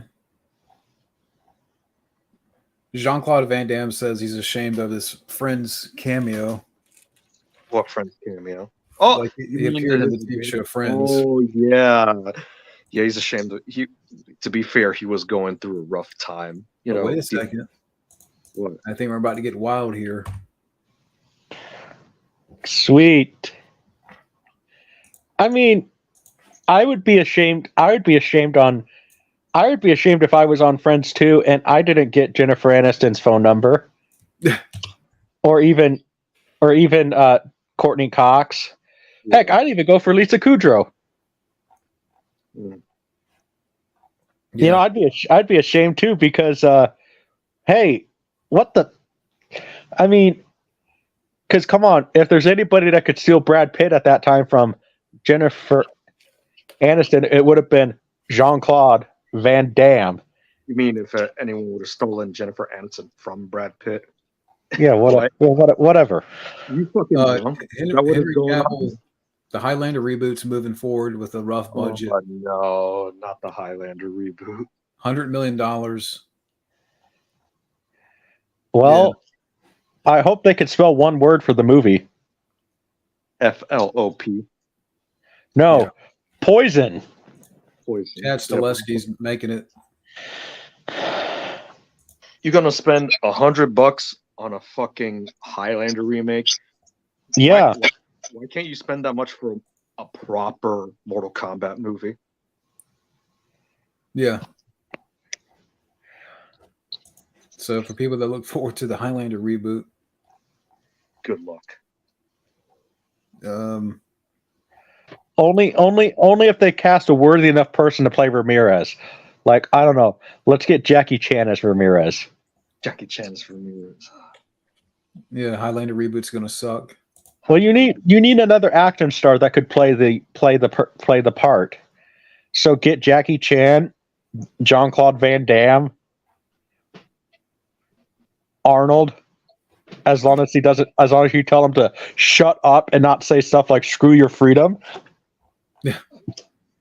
Like Arnold, I get where you're coming from. You have explained yourself, but you and every other person in the world needs to learn one thing: shut up. Yeah. He's been You doing know, a lot of 'cause interviews lately. Yeah, well, every one of us has said stupid stuff on the internet. Yes. Every one of us. Every one of us, of course. Yeah, I'm just looking at movie news. Everyone in the chat. And Arnold, if you want to have this message of be useful like you're teaching now, maybe that's the best lesson you could teach to people. Shut up. Yeah. Just think before you post. Yeah. Let's see. Yeah, I'm waiting on Wildman. He says he's going to join, but I have not seen him yet. Did Emperor Iger get him? He might. Well, it takes a while for the signal to get to Mars. You know that. Yeah. Well, what? Oh crap! Did Emperor Iger conquer Mars? He might have. We'll ask Wildman when he gets here. Okay. Maybe he took away the air. Why Hollywood? They want that money. They want that cocaine. Well, honestly, what it is Hollywood has a bunch of greedy bastards running the studio that can't even probably tie their own shoes. No. By the way, Wildman's in the house. Hey, great Wildman. presentation. We thought Emperor Iger was going to is conquering Mars. That's why it took you a while. No, I'm good. How you been, man? I'm good. I'm hanging in there. It's good. Everything's good. It's good to chat with you guys again. Yeah. Man, yeah, it's been a while. I know Matt. Like, I just messaged him like I don't know, 20 minutes ago. Thomas, right? Yeah, Matt Thomas, and he said he might jump in here. Oh, cool. It'd be cool to talk to him again. I haven't talked to him a while either. Well, Yeah. We Um, haven't talked in a while, Wild Man. Yeah. Well, hey, Wildman that I talked to. Granted, Wild Man, you do send messages to me here and there, especially in the group chat and stuff. You know. Yeah. Well, Wildman and I were talking about a particular franchise that we could do that's public domain since James Bond and Indiana Jones decided to appease their ESG score. Yeah, we have been talking about that. I forgot the man's name. What's his name? Bulldog Drummond. Yes. Yeah, I really need to get into those movies. I've been very busy, but I'll definitely get into those for sure. Well, keep in mind, they're 1930s action movies, so not really the most action packed. No. I know. I love those movies, so there's no problem. I've just been very busy, but I'll definitely get to it after Halloween. Have you guys heard this one? No. I haven't heard of Jack. No, I never heard that either. Yeah. But I was talking about this new Thanksgiving movie, and it definitely seems like a throwback to slasher films, like on holidays, like Silent Night, Deadly Night, and Halloween. It's kind of cool to see the word Thanksgiving get a lot of credit now because people have completely forgotten Thanksgiving because now it's all about Christmas. You skip from Halloween to Christmas. It's like no one gives that holiday any respect anymore. So, so with this movie, it's kind of good to put Thanksgiving back into the limelight again because it's so ridiculous. I agree. Yeah, you know why that is though? Probably because turkey lives matter, right? Yeah. I think the other reason why people see Thanksgiving as almost similar to Christmas. So it's like because it's about family getting together. You have the turkey. It's like they're almost similar to each other. Now we just need a Thanksgiving action movie. Yes, like Die Hard. Die Hard is Christmas though. Imagine John Wick 5 taking place on Thanksgiving. But I think what Wild Man means is that a movie set in Thanksgiving, like how Die Hard is set in Christmas. Wait a minute, I have an idea. So Fabio wanted. I don't know if anybody remembers this. He wanted to do an Ice Cream Man action movie. Man. So here's what you do. You have an Ice Cream Man who maybe I know you don't see a lot of Ice Cream Men around Thanksgiving, but like he's working. That's just his job. He's working. Wouldn't that make more sense if it was set in the summertime as opposed to Thanksgiving? Yeah, but I mean, I don't know. I mean, maybe he's in Hawaii. Yeah. Nah, I think more of the suburbs would be a better setting. So, but what if he's just an Ice Cream Man and it happens to be Thanksgiving? Because he's supporting his family, and then maybe you could have terrorists come to town and the Ice Cream Man has to save the day. Let's just make like a buddy cop version of Planes and Trains. That's the thing. Planes, Trains, and Automobiles seems like the only popular movie involving Thanksgiving. That's the only movie that's known for that. It's like going back to what I said. It's like Thanksgiving is totally ignored, and it's like. Here's the other thing. Okay, why not? Okay, first of all, fire Ed Helms, and then get Chevy Chase back, and find somebody else to play an older Rusty, and do Thanksgiving Vacation. That would be interesting. Yes.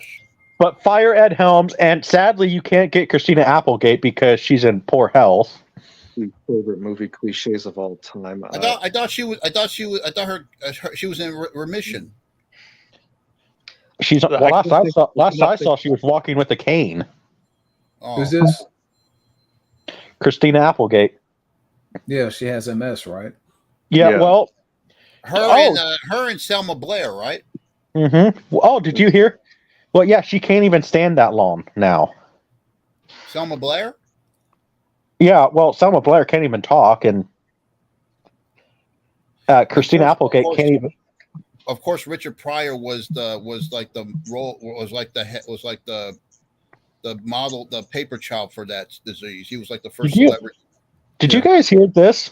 A new study came out on why people are getting MS all of a sudden. Mm-hmm. Guess what they are thinking that causes MS now? A lot of it. What? Vegan diets. Huh. What? Really? This sounds stupid. I mean, why is it that vegans seem to get MS? If you kind of think about it. I don't know. But this question here, I don't know if I have a least favorite movie cliche. I don't know either. You know, I'll tell you one cliche that I can't stand recently.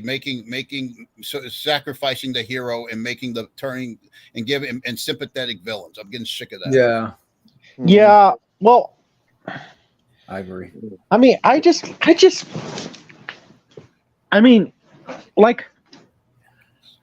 kind of have. I've kind of started to agree with, like, okay, for instance, I did like the Joker movie, but you're making a heroic movie about a guy who killed children with poison bubble gum in a comic book.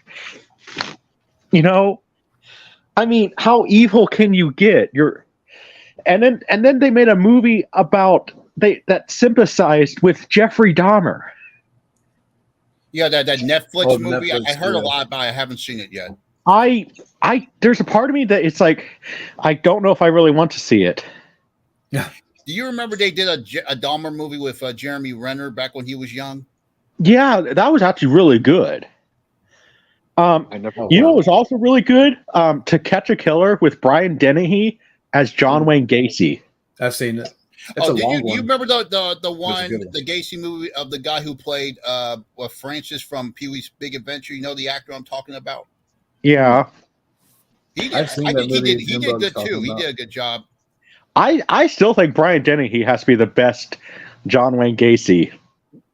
I forgot the actor's name. What was the actor's name who played the villain in Out for Justice? What was his name? I forgot his name.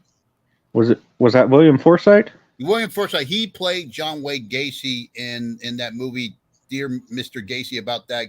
It was based on a true story about this college student who was going in the FBI. He kept writing to John Wayne Gacy, and they end up becoming friends. There was a movie about it, and it really fucked up his mind. He committed suicide. Huh? Did you?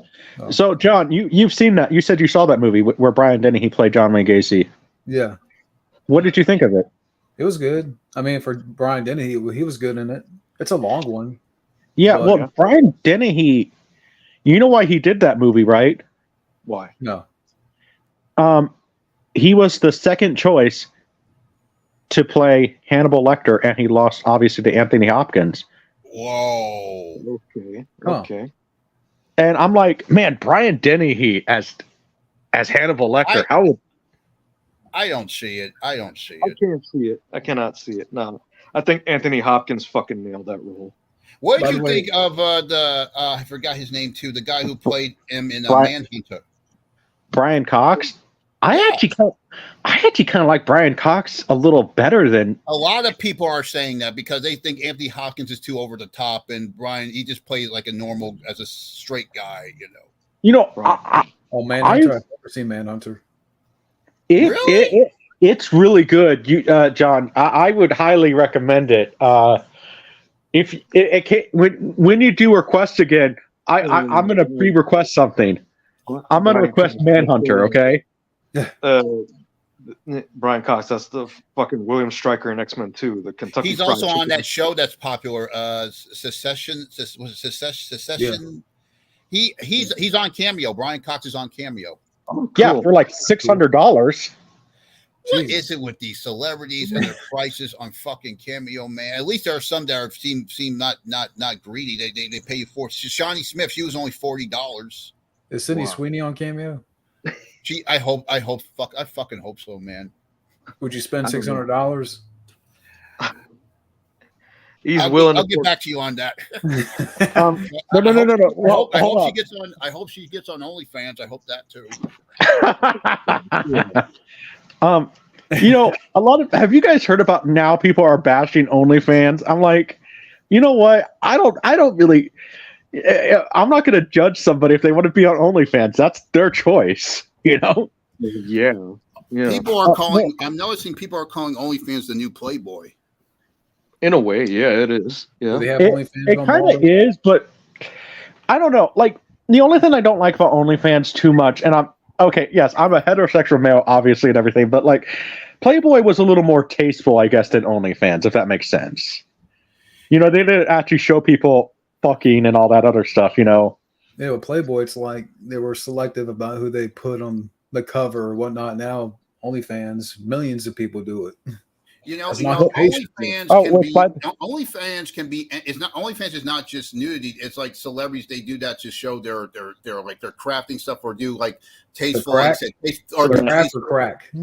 crafting or cooking and stuff like that. OnlyFans can be for anything. It can be like you can do tasteful magazines like Playboy or Maxim. It can be anything. You can turn into Penthouse or Playboy. It can be anything. That OnlyFans can be anything. That's exactly where the comparison comes in. Yeah. Which, by the way, John, congratulations on starting one. When's that? $1,000. You starting what, Junebug? You starting an OnlyFans? Oh hell no! I heard you started one. Who? Wow, you. That was just an account so I can interact with people. It wasn't for that, but you know who? There's our celebrity. You know what celebrity you can? It was another cool thing about OnlyFans that you can't do on Playboy. You can actually interact with these people and you request what you want to see from them. You know what celebrity I met on there who's very cool? Who? Denise Richards. Doesn't she have OnlyFans? She does. She does, but not her. Donna D'Erico from Baywatch. Oh yeah, I heard about that. She is a very nice lady and she is gorgeous, very nice. We talk. I interact with her. She seems like a nice girl, and she's my favorite Baywatch babe. She really is. Cool. Why do I have a feeling it's going to be a matter of time before? Sydney, if you're listening, please get on there, please. Why do I have a feeling though it's going to be a matter of time before Danielle and Scott Taylor Compton? I know. Oh man, that's going to be a dream for you, man. I know it. I know that's going to be a dream. Dream for you, man. It seems like every day they're getting closer and closer, and I'm like, of course. And I'm sorry. Go ahead. I have nothing against Danielle. I mean, that's who she is. Yeah. Because she likes. They've been doing it for years. It's Hollywood. They've been doing that stuff for years. Yeah. Doesn't Scout? I don't really blame Scout for like the Halloween movie she did, but Scout, I've started to like her more as an actress because she, first of all, she has gone through a lot in her life. I mean, she ran away from home, was actually reported missing when she was 16. I remember that story. I remember they reported that story. I remember that. Mm-hmm. Because from what I've heard, I guess she did not have the best home life. And then she had an ex-boyfriend leak a private video of them. Oh, come on, man. And then to have her acting idol, I don't know who you are, and then Danielle Harris. This is why I love Danielle Harris. You guys heard what Danielle Harris said to Jamie Lee Curtis afterwards, right? Oh, yeah. She called Jamie Lee Curtis a bitch. You led the way for these type of women, the scream queens, and then you don't know who they are, and you treat them like shit. Danielle Harris is a better Halloween woman than Danielle Harris should continue on the franchise. She doesn't want to do a reboot focusing on her character Jamie. I'm not defending Jamie Lee, but I've heard a story where you guys are familiar with Sean Clark. Clark. Yeah. I think I've heard. Like there was a party with this convention or whatever with all the guests upstairs in the room, and she didn't even recognize Charles Cyphers after so many years. Did you hear that crazy story about I that don't know. painting on her wall with the child? Did you hear about that? Yeah. Fucking crazy bitch, man. What's with what? I didn't hear about that one. Five Nights at Freddy's. Haven't seen it. There was a painting. There was a picture of a child in a box, and they say it was real. Was it a bathtub? No, it was some crazy box, a box of a child being captive or something, and they think it was real, or something. Good. Why would you have a painting like that in your? I mean, not a painting, a photo. Photo. That's even worse. And where was this hanging? I think it was in her room. Jamie Lee Curtis? It wasn't a painting. It was a photograph, and they claimed it was real, and it was in her room. I vaguely remember. Okay.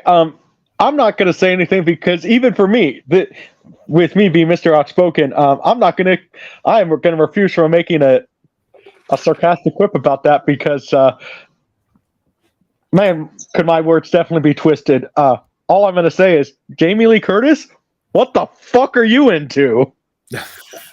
Fucking child BDSM or some shit like that. Who the hell knows? Yeah. And and of course, she's into that woke shit. And don't forget that last Halloween movie she did. They had a lot of stupid woke shit in that. Well, Halloween. Well, even Scout. Daniel Harris, though, the sad thing about it is, I've heard from reliable sources that they wanted to continue. They actually wanted to have Jamie be the daughter character, the one that Judy Greer played. Yeah. They wanted her name to be Jamie, but they wouldn't be Jamie Lloyd, but it would be Jamie. Don't forget, in Halloween 4, Jamie was supposed to be her daughter because they made it look like she died. But you watch Halloween, you discover she faked her death. Well, that's what they were wanting to do. They wanted to have Jamie, and sort of, I guess, the original plan was to just have them reunite, and then maybe she meets John. And everything. That was the original plan. But Daniel Harris said when she read the script, she replied apparently to Jason Blum's face, "This sucks." I haven't heard about that. And I'm like, man, you know what? Daniel Harris, I'm like, you know what? She definitely does have some balls. Because say to Jamie Lee Curtis, bitch, after something like that, and then to tell the producer of the movie, this sucks. I'm like, dang. Which is why she's much better for this franchise than Jamie Lee Curtis. You know what? Do a reboot with her character. Ignoring Curse of Michael Myers, and just focus on her. No more Jamie Lee Curtis. By the way, Neopunk, we shared the picture. Yes, we saw the picture. And I don't want to see it again because I'm gonna puke. Have you seen it, Wild Man? Yeah, you know what? I want you to check this channel out. It's called Clownfish. They talk about the stuff going on in celebrity world. They're very cool. Clownfish. I watched their video on this just last night, and of course, the only reason they're doing because they said the movie's already done, but they're pushing it back because they're trying to save their ass and doing the CG. They already got it filmed, but they're going to include these CGI dwarfs, and it's going to look like shit. That's the only reason they're pushing it back, and because Rachel ran her fucking mouth. Now they got to push it back a year and add these fucking CGI looking dwarfs in there. It's going to be shit. It's going to look like shit, Wild Man. It already looked like shit. It does. It is. Yes. It looked like shit when you casted box office poison Rachel Ziegler. And you know what? I heard this prequel she did with the Hunger Games. That flopped. Good. Well, proves my point. There you go. You know what? Here, I Norm would pay money to see that. As a matter of fact, let me make the fucking movie. Yes, Here's my thing too. Remember what Norm Macdonald said about Carrot Top, right? How he was box office poison. That's another box office poison. Yeah. So here's my thing. If Norm Macdonald was still alive, he would be calling Rachel Ziegler. Like if you want your movie to bomb, just cast Rachel Ziegler, because every movie she has been in has bombed. The only good thing that Rachel Ziegler is good for is probably having guys have a one-night stand with her and saying "fuck" afterwards. You know, Why? I got the perfect solution for a movie starring Rachel Ziegler. Move it to January. Yeah. Or why even be like part of something that you don't even like to begin with? Because Exactly. these young celebrities, they don't give a fuck. They don't learn their fucking history. Just like the people who go watching these movies, they're just like them. well, They're just in it for a paycheck. They're just trying to get their name known. They don't give a shit. Respect your elders and learn your fucking history. well, I've listened, because I want to be in, because I'm more trying to be a studio head. I have told, so some, and I've been kind of vocal about that. I've gotten some people who want to be directors, and they're like in their early 20s, and I'm like, okay, what's your favorite movie? And they say Captain America, and I'm like, okay, I could appreciate that, but like, what's your top 5? And they're like, over half of them are just like movies like that are from 1985 and up. And like, I asked one guy, like, I don't know I don't know if that's fair judgment, because Wildman's favorite movie is Risky Business. That's like 83. yeah, but there's what I'm saying. Yeah, it was well done too. Directed the way it was shot, because it was a time during the teen sex movies, and then this movie came along. It had something. It had a message to it, which you could tell. Which John Hughes was inspired by that movie, because ever since Risky Business, you could tell John Hughes saw that. It's like, I'm going to use it and put something deep into it. Well, here's my thing too. They also, like, I asked one person, like, what's the oldest movie you've seen? He answered Planet of the Apes, and this guy was like our age. Which one? The original. Okay. Yeah, the original. And I'm like, okay, come on. I said, well, there's plenty of movies past that decade, and if you want to be a good picture maker,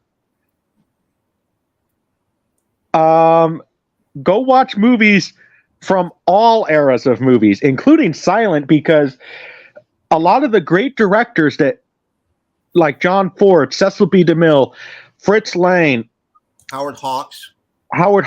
Well, he kind of started in the silent era, but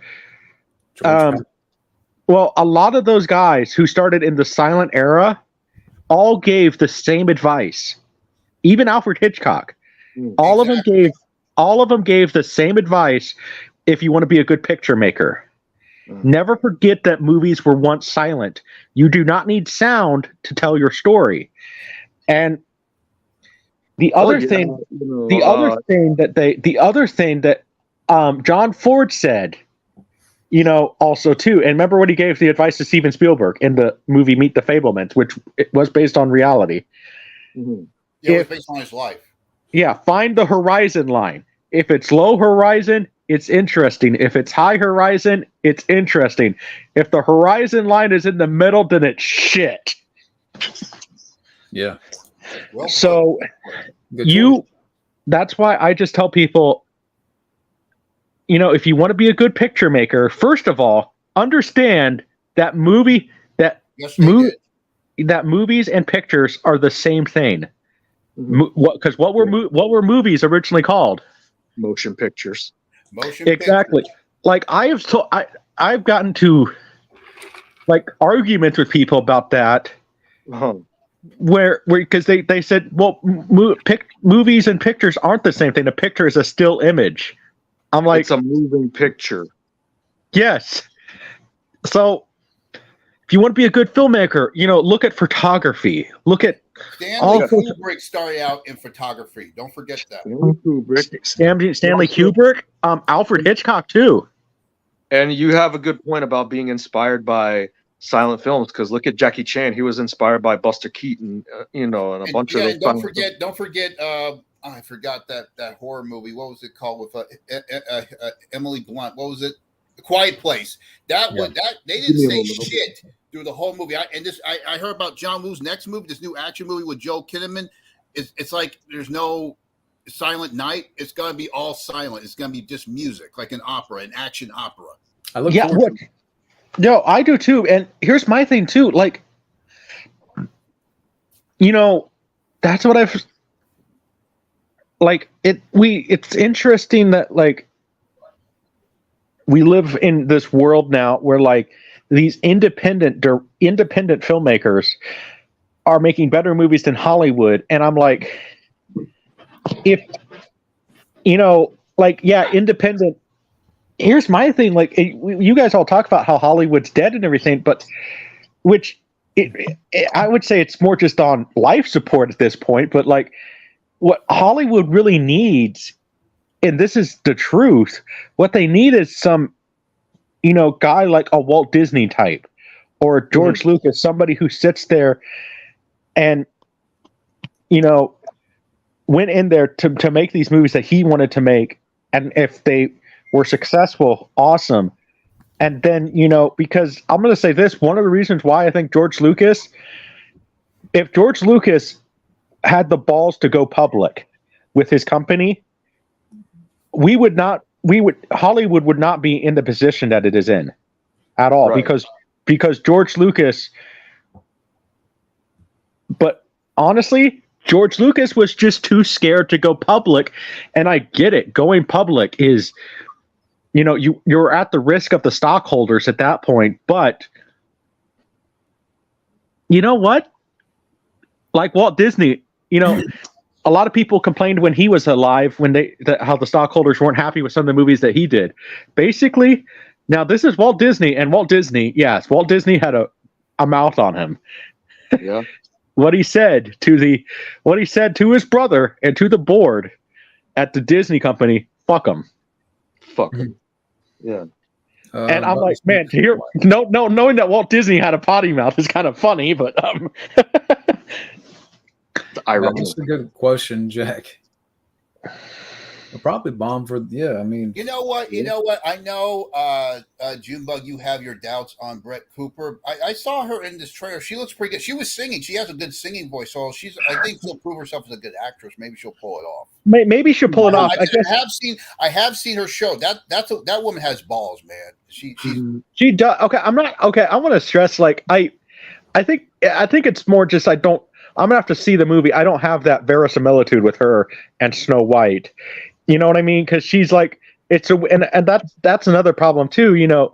Some of these people, they have their internet persona, and we're like, okay, we're seeing them genuinely versus their acting skills. And I haven't seen much of Brett Cooper, so Brett Cooper seems like she's kind of in between. I could see the sweetness, but I could also see the tomboy quality in her. I think that's why which is why I think she'll be more of a independent badass to Snow White, but also sweet at the same time than fucking Rachel Ziegler. It would have been awesome if Brett Cooper did an episode on the show where she's bashing her. That would be cool.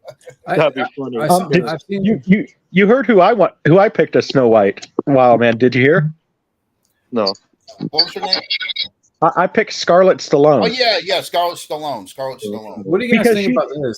This is random, but apparently they wanted Van Damme for the Fast and Furious franchise, or I don't know at which point. What? That would have been interesting to put. They got Kurt Russell in there. That would have been awesome if they had an action star. I would be.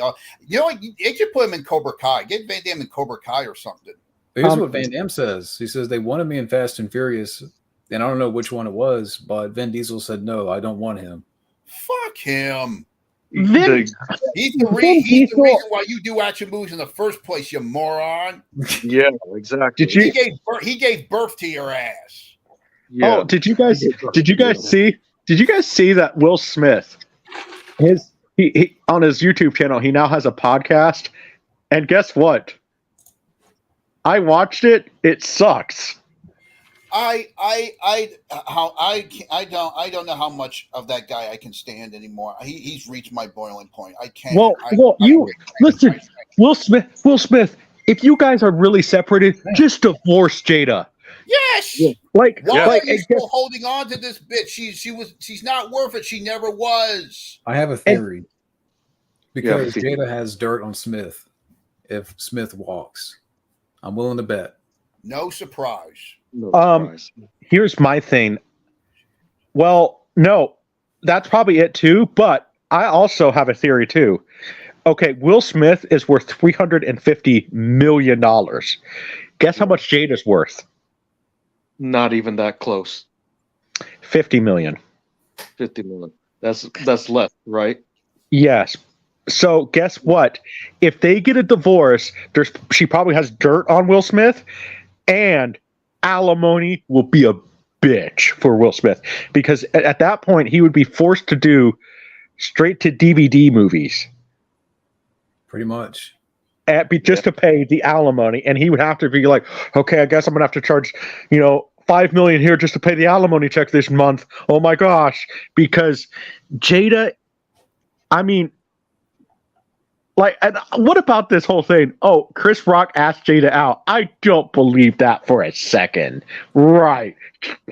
No, I mean, I have a feeling that she's got something on Smith, and God knows. I mean, she's crazier than him, but God knows what they're both into. You know what? She's crazier than Amber Heard. Hey, I've heard. I'm not saying much, but still. Hey, I've heard some stuff that Jada is into, and that's going to remain. Let's put it this way: that'll remain for the private chat, because I've heard some stuff, and that Jada is into, that Will is not into at all. See what we mean about fucking divorcing him, her. I mean, yeah. You know what? This is one of those things that nowadays is better off never to get married. All right, if you had to rank the worst between Heard, Jada, and Rachel Ziegler, how would you rank those women? Ooh. Oh wow. What? Who are they again? Jada. Like the worst. Yeah, like Jada, okay, Amber Heard, and the new Snow White. I have to go with Jada number 1, Amber Heard number 2, and Rachel Ziegler number 3, because Rachel Ziegler is just a brat bitch. That's all she's not. She's a bratty bitch. I'm gonna have to kind of. You know what? I'm gonna have to go with I'm gonna have to go with Amber, then Jada, and then Ziegler. Rachel Ziegler is just a girl in her early 20s that needed to be spanked more by daddy. She's a brat. She's a brat. That's what Wildman is saying. She's a brat. Yeah. Yeah, she just needed daddy to spank her more when she was a little kid. And Amber Turd, I mean, I got to rank Amber Turd first because, okay, I don't care how pissed off you get at somebody taking a shit on somebody's bed. That's like something an animal does because it's pissed off at you. Are you telling me that Amber Turd is nothing but a dog? Like, oh, I'm pissed off at you. I'm gonna take a shit on your bed. Even dogs don't do that. She is a dog. She is a dog. Yeah. And then Jada Smith, I mean, hey, Will Smith said it best. She's the biggest bitch in Hollywood. She is. Yeah. So, yeah. I mean, to the point where, guess what? When I have the Junebug Film Awards, because I'm celebrating. Hey, we're gonna do best and worst movies, and guess what? Guess what? The worst award goes to male and female because I'm being inclusive. Guess what? Basically my Razzie is called the Jadas. The Jadas. So yeah, that's a base. So yeah, because I couldn't think of a bigger bitch in Hollywood to sit there and You know, and guess what? She can't sue me because guess what? First of all, I ain't famous yet, and you can't trademark a name. It's just Jada. Yeah. Good How for many you. other girls? How many other girls are named Jada? Good for you. That's clever. That's clever. Well, no, because I'm like, that's one thing I don't like about award shows. It's like, hey, why not combine best and worst, you know, with award shows, right? So Yeah. like basically, we celebrate the best first, and then we do an intermission to celebrate the worst, and then like we sit there and say, this year these people sucked. How about this? How about every once in a while you do a best category and a worst category, then take the commercial break and repeat forward. You know? Yeah. Something like that. Well, I mean, the first one comes out the first annual Junebug Film Awards will come out in the first Friday in January. So Okay. Yeah, it's going to be fun. So we're just going to be doing that whole thing where people get Jada. The worst get Jadas. There you go. Good for you. And man, then by the way, if that happens, share it on Jada Pinkett Smith's X page. Twitter. Yeah. Yeah, because guess what? I mean, what is she gonna do? Nothing like nothing. She can't do anything it because and I'm sitting there saying that's what she's gonna do. Nada. Yeah, because I would tell her you have no case if she tries to sue me. Like, because Jada is a name. Like, I could sit there and say that's the name of a friend of mine's daughter. You know, her name is Jada. Okay. And I don't like that friend, so I named it Jada. Of the three names that I mentioned, what if you add Kathleen Kennedy?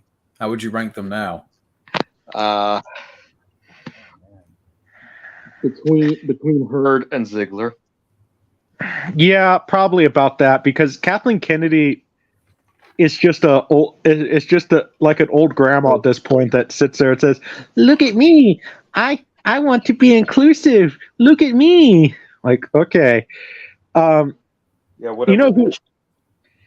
But you know who I've started to really like a lot more, and like she is into the woke stuff, but I think she actually understands film history.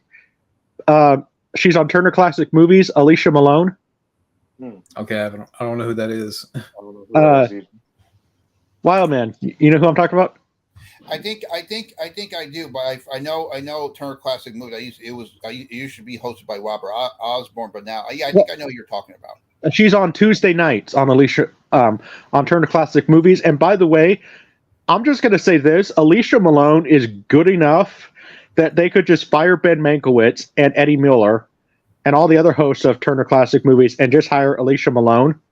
She's that good. But one of the things that I appreciate about her is, yes, she is, a feminist, but she also understands history. And she's very respectful about it, and I'm not going to lie. I'm going to say this, Alicia Malone, how I feel about Alicia Malone is how Wildman feels about Sydney Sweeney. So, Jack has a comment on the Jada. Highly recommend. It's fucking hilarious. Okay.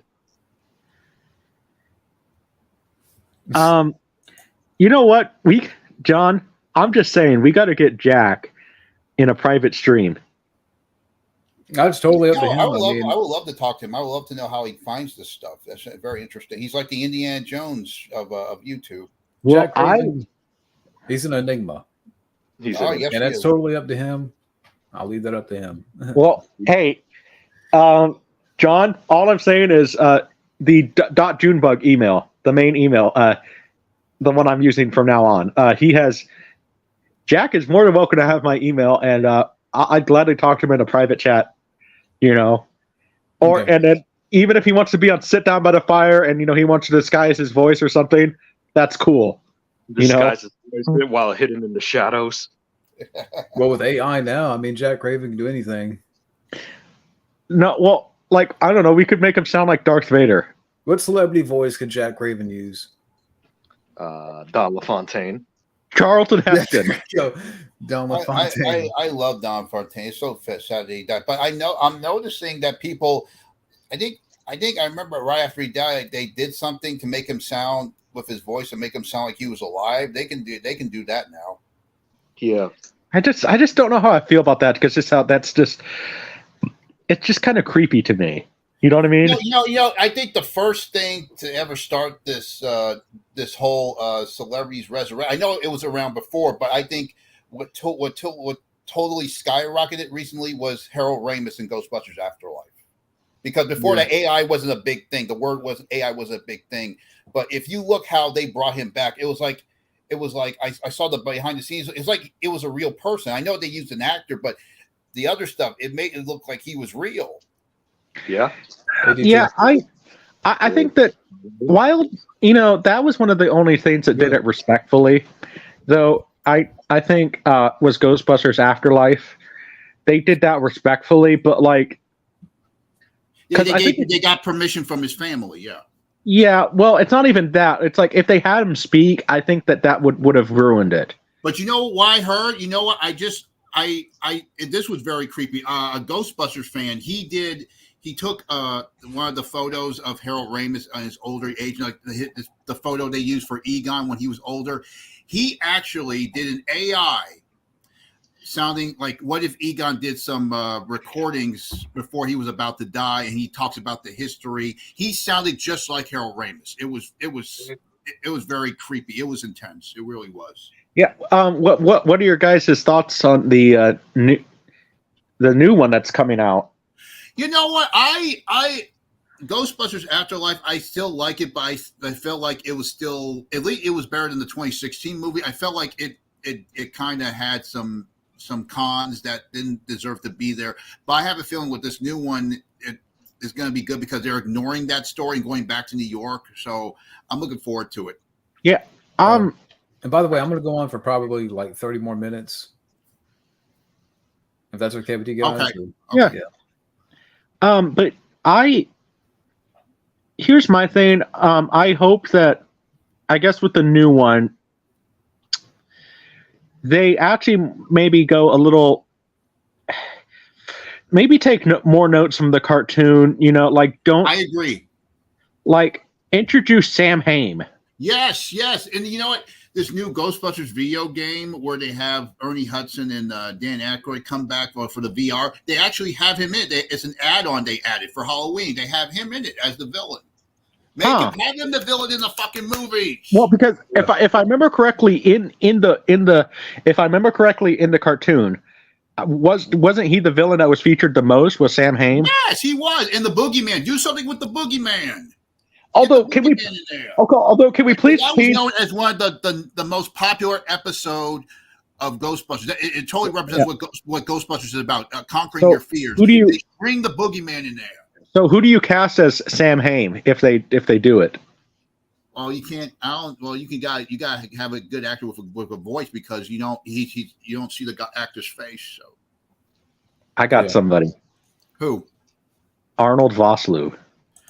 Yeah, why not? He played the Mummy. I can see him do that. Why not? And then the Boogeyman though. Also, that would be interesting. He kind of had that Danny, because the guy who did the voice of Megatron from he was the voice of Ray, and it kind of sounded. And the Boogeyman, I think he did the voice of him as well. So I think he can come back as the voice. But I don't know about the actor. You could just hire some stunt actor or something. The voice of Megatron. You mean Frank Welker? Yes, he was the voice of Ray in the Ghostbusters cartoon, and I think he was the voice of the Boogeyman because he had that. Yeah, like he had some problems. You know who I would really want to see in a new Ghostbusters movie, just because he does deserve. I feel like he does deserve a comeback, and he was in the cartoon. I want to see Arsenio Hall. That'd be interesting. Yeah. He can play, or Eddie Murphy. Get Eddie Murphy. He was the original choice for Winston. That would have been a much better comeback for him. The shit he's doing lately. What do you? Well, I think his new movie looks interesting. Well, the Candyland or whatever that movie is. And I don't care what anybody says. I have hope for this new Beverly Hills Cop. Just don't put it on fucking Netflix. What are your Um, guys? Neo is wondering what are your guys' favorite horror film to watch during Halloween? My favorite horror film is definitely An American Werewolf in London, and I'm surprised you haven't seen it. That is the greatest werewolf movie of all time. It led the way for horror, mixing horror with humor. It led the way for stuff like Scream. Oh man, it is a classic. Universal monster movies usually. I'd say The Shining.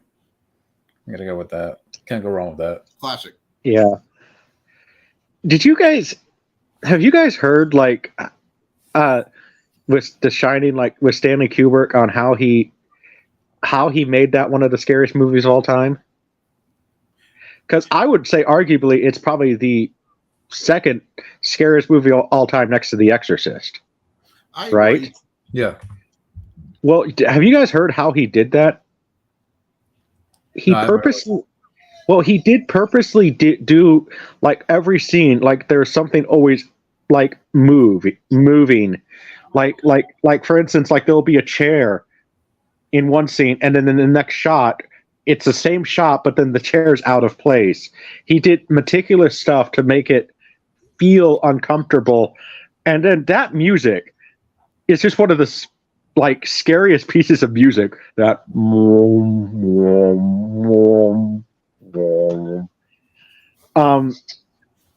it was just interesting, and like I know a lot of people talk about Shelley Duvall, how he treated her. I'm not condoning it, but have you guys heard the real reason why that actually happened? No. Shelley Duvall, now this is from what I've heard, was showing up drunk on set. That's one of the reasons why her career ended, because Shelley Duvall was a drunk. And Stanley Kubrick, I'm not condoning what he did, but he lost his temper with her because he was sitting there she was doing all this stuff, and like couldn't perform, and Stanley Kubrick lost his temper. Right. And I'm like, and I guess when Stanley Kubrick lost his temper, it was not pretty. Oh, I didn't hear about that. So, but you guys heard about the original choices for Jack Torrance, right? Robin Williams, Robert De Niro, and Harrison Ford. Huh. Interesting. Which Interesting. Harrison Ford would have been interesting, because I mean, has Harrison Ford ever done a horror movie? What Lies No, he Beneath? did. He did. What Lies Beneath. Yeah, What Lies Beneath. Yeah, that's a good one. Yeah. So, but like, I think that would be interesting. And then you know who originally they wanted as Wendy? Farrah Fawcett. Fair. You know what nailed it? She would, because she was one of those sex symbols that was also known as a good actor. Just like with Sydney Sweeney, she has that sex symbol status, but she's known as a very popular actor. I know people don't like her for it, but if you watch her scenes, they're very intense, and she got nominated for Emmys for that series. So yeah, Farrah Fawcett would have nailed it. Mm-hmm. Yeah. I think so too. But I just it's just interesting to watch it because, Stanley Kubrick on all the meticulous stuff he would do just to make that one of the scariest movies. And I just wonder if there's ever a movie, because I actually saw the new Exorcist movie. I heard it Did was you like crap. I heard it was crap. Yeah, I heard so too. I actually there was some woke stuff, but I actually liked it. Like David Gordon Green, I'm not going to sit there and say it was scary, but he did step up his game from the Halloween movies, because I think he realized, oh shit, I'm making a sequel to The Exorcist. I'd rather watch The Pope's Exorcist. I will say that he did. So I'll say that he did step up his game. Like I would give it a 3 out of 5. It's like a 6. That's like a slightly above average. Yeah, if I'm rating it from 10, probably a 6. You know what? Going back to respecting older filmmakers and their work, another filmmaker, he just did an appearance on one of the talk shows last night. He's very underrated. He's known for horror, but he can do everything. And he was a fan of Howard Hawks. John Carpenter. John Oh Carpenter. yeah. Yes, Yeah, indeed. John Carpenter. He was on John the Tonight Carpenter, Show. because John Carpenter is very underrated. Because I know when people bring up guys like Kubrick or somebody like that, they bring up John Carpenter. They even said John Carpenter did the same stuff Stanley Kubrick did, and no one gives him any respect. Did you see him on the He's so Tonight fucking Show? underrated, man. Did you see John Carpenter on the Tonight Show? I did, and they asked him about the thing about was McCready the thing, and I think he said something like, "You pay me $1,000 and I wouldn't even know it," or something like that. He said. Yeah. He seems Well- like a very. He seems like a very down. He seems like a very kicking back, laid back guy. He doesn't take himself too seriously. He plays video games. I actually interact with him on Facebook once. How he's my favorite filmmaker. I respect him. He was very nice. Very nice. Yeah. I heard he's making a comeback with this new show, but it's based on true horror stories, but they're true. I think it is. Suburban Screams? Is that what it's called? Yeah, something like that. Yeah. Yeah. Well, it does. I've heard that he wants to.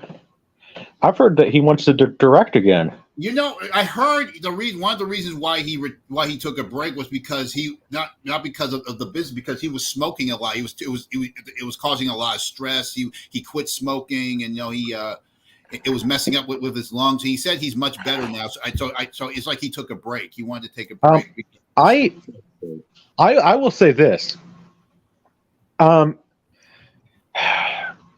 know Blumhouse is talking about it, but I don't know if it's going to happen. But I have a suggestion. They should do a sequel to The Thing, but you should do it with a twist. Okay, there's a book that was written before Who Goes There. We all know it because it was going to be made by. It's based on it. It's based on it.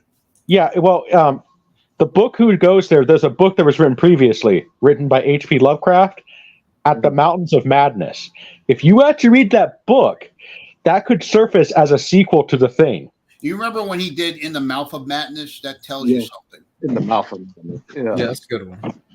It is good. No, I like it. I remember they did a fan film on Who Goes There. It wasn't called The Thing. They did some fan films, but they also did a fan film called Who Goes There. I think it was based off the story. It's on YouTube. They actually made an actual story based on that story in it with the original title on YouTube. Yeah, well, the great thing is, in 2028, the story of The Thing, you can't call it The Thing, but the story Who Goes There will be public domain. Huh. And of course, the original movie was called The Thing from Another World, not exactly The Thing.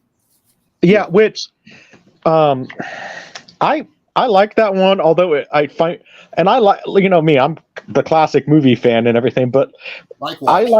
I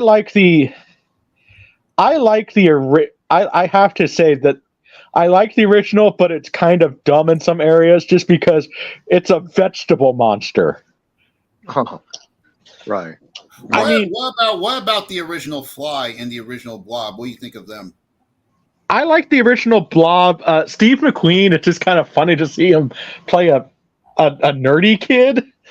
Teenager, by the way. Yeah, him as a teenager. Yeah, a 28-year-old teenager. It's more just funny. Yeah. But funny in a fun way. The original Fly, I like the sequels more than the original Fly, honestly. It's one of those remakes that can overshadow the original. It's like when you think of horror remakes, those are known as the big trinities. The Blob, The Thing, and the Fly. And you know what? You could put the Invisible Man up there. The one with Elizabeth Moss, you could put that up there.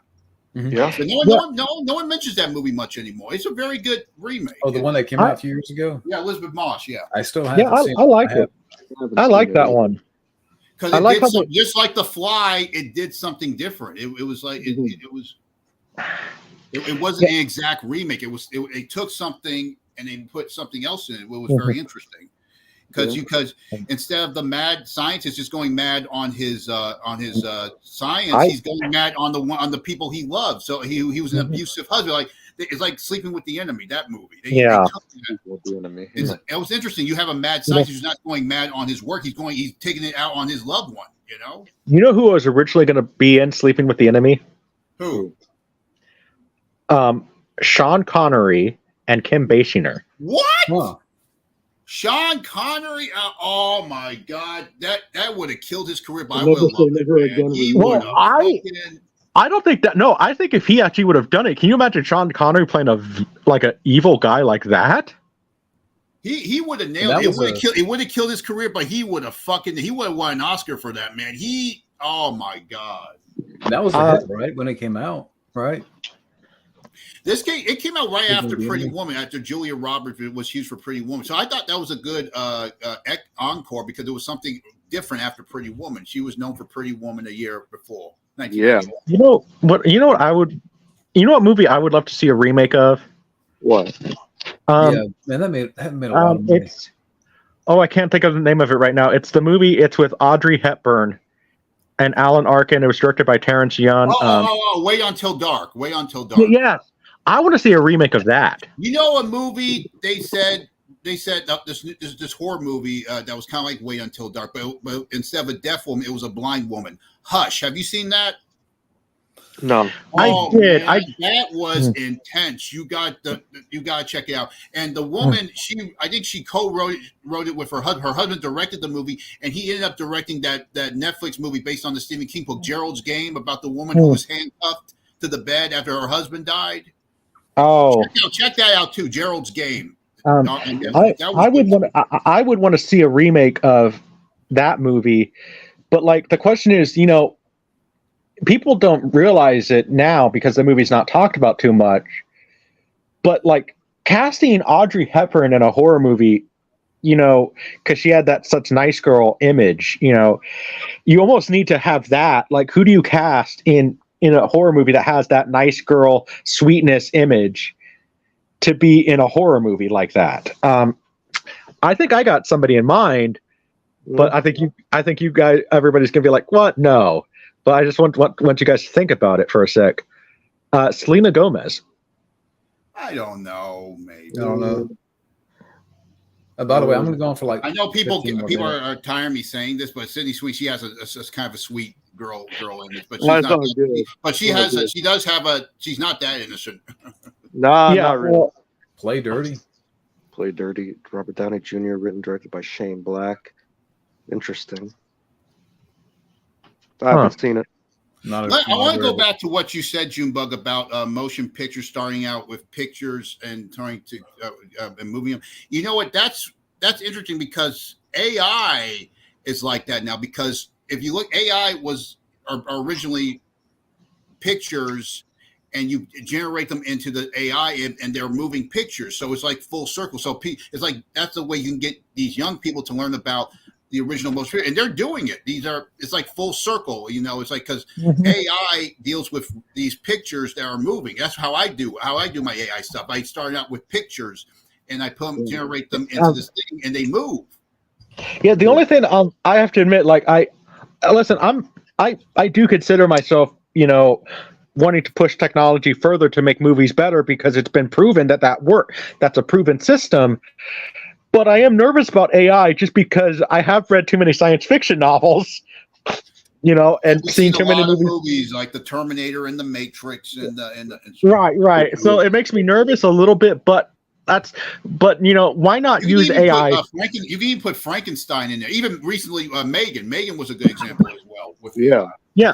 So my thing is, what I would probably do is say, wow, man. Yeah. Push technology.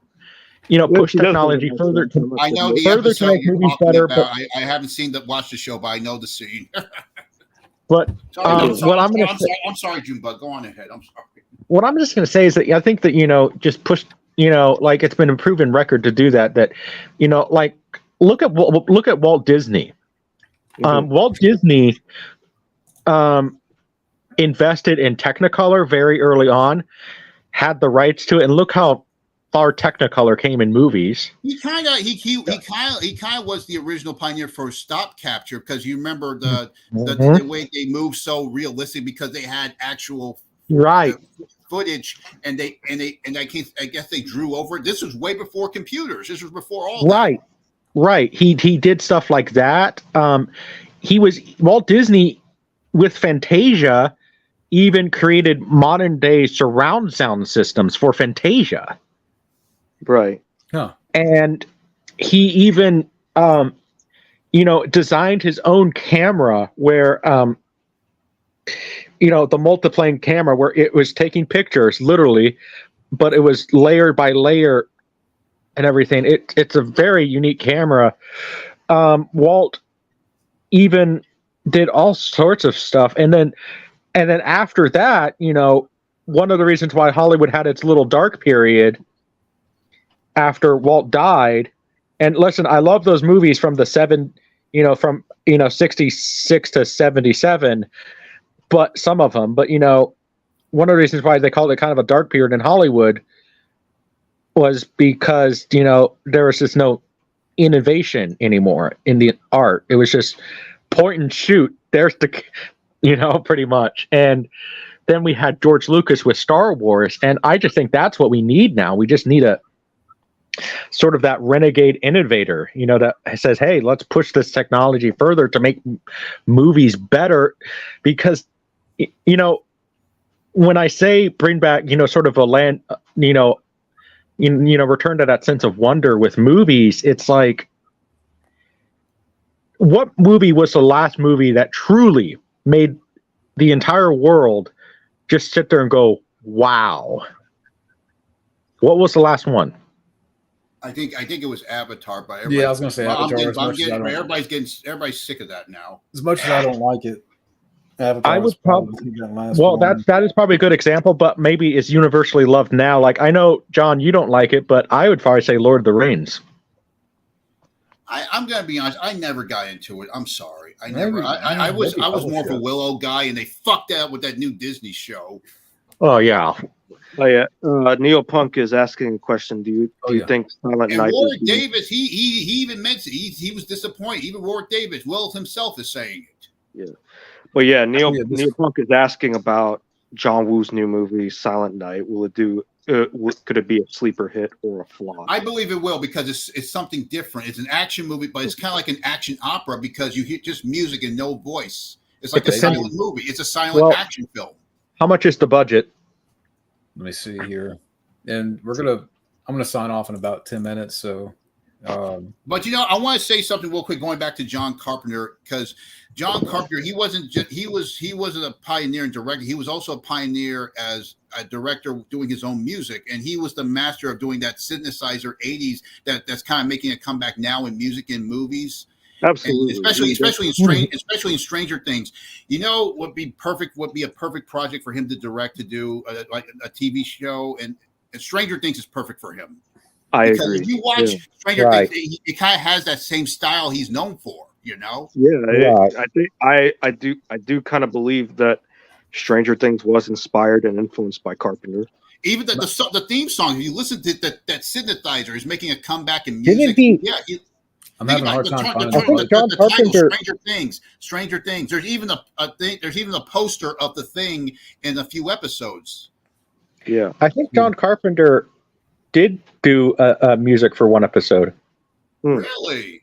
Well, he should direct the final season. Go out with a bang. Yeah.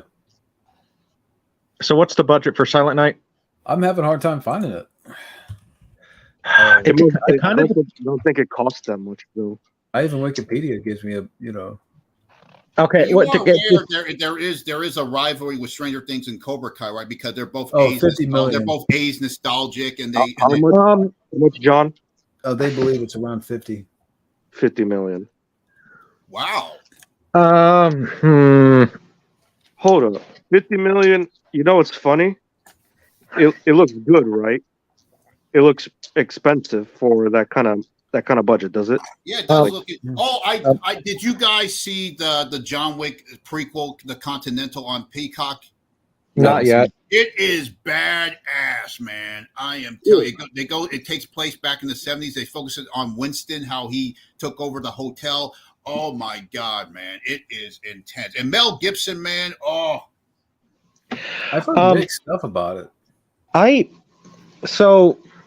don't. Okay, 50 million. I'm gonna say I'm not sure, just because like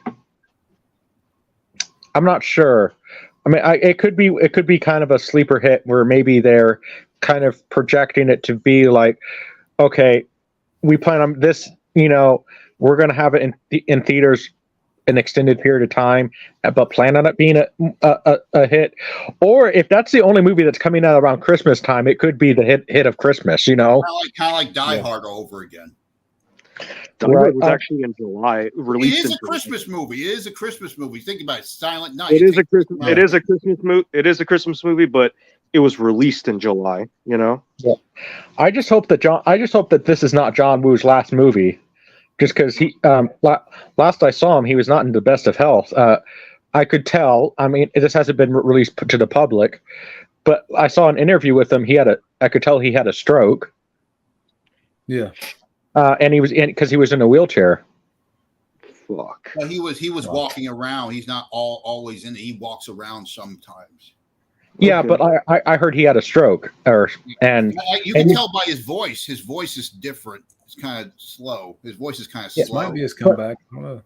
As long as I actually watched John. I know you said you're going to end it soon, but I actually watched Red Cliff. Both movies. Man, those are awesome movies. Red Cliff? Yeah, the ones he did when he went back to China. He did After Paycheck. Okay. Those are really cool.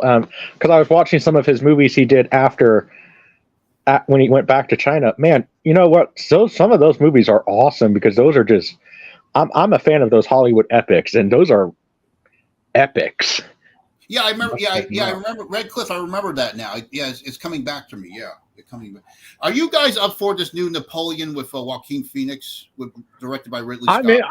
I'm interested in it. It looks honestly good. I will give it that. But Ridley, he sounds such an asshole now, man. Every now and then. That's why I like Tony better. Tony seemed more laid back. He was having fun. Ridley, he seems such a tight ass, man. Yeah. I'm looking forward to Napoleon just because this is probably one of the when was the last time we got a big budget Napoleon movie? I don't know about that, but this question, I don't know about prison. Maybe a nut house. Definitely should go the fuck away from Hollywood, Jared Leto.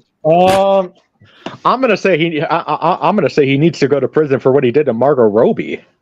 Margot Robbie. Oh yeah. Oh yeah. And don't get me started with his fucking Joker, man. It was terrible, man. Well, no, it's not even that. You guys heard what he did, right? Oh yeah.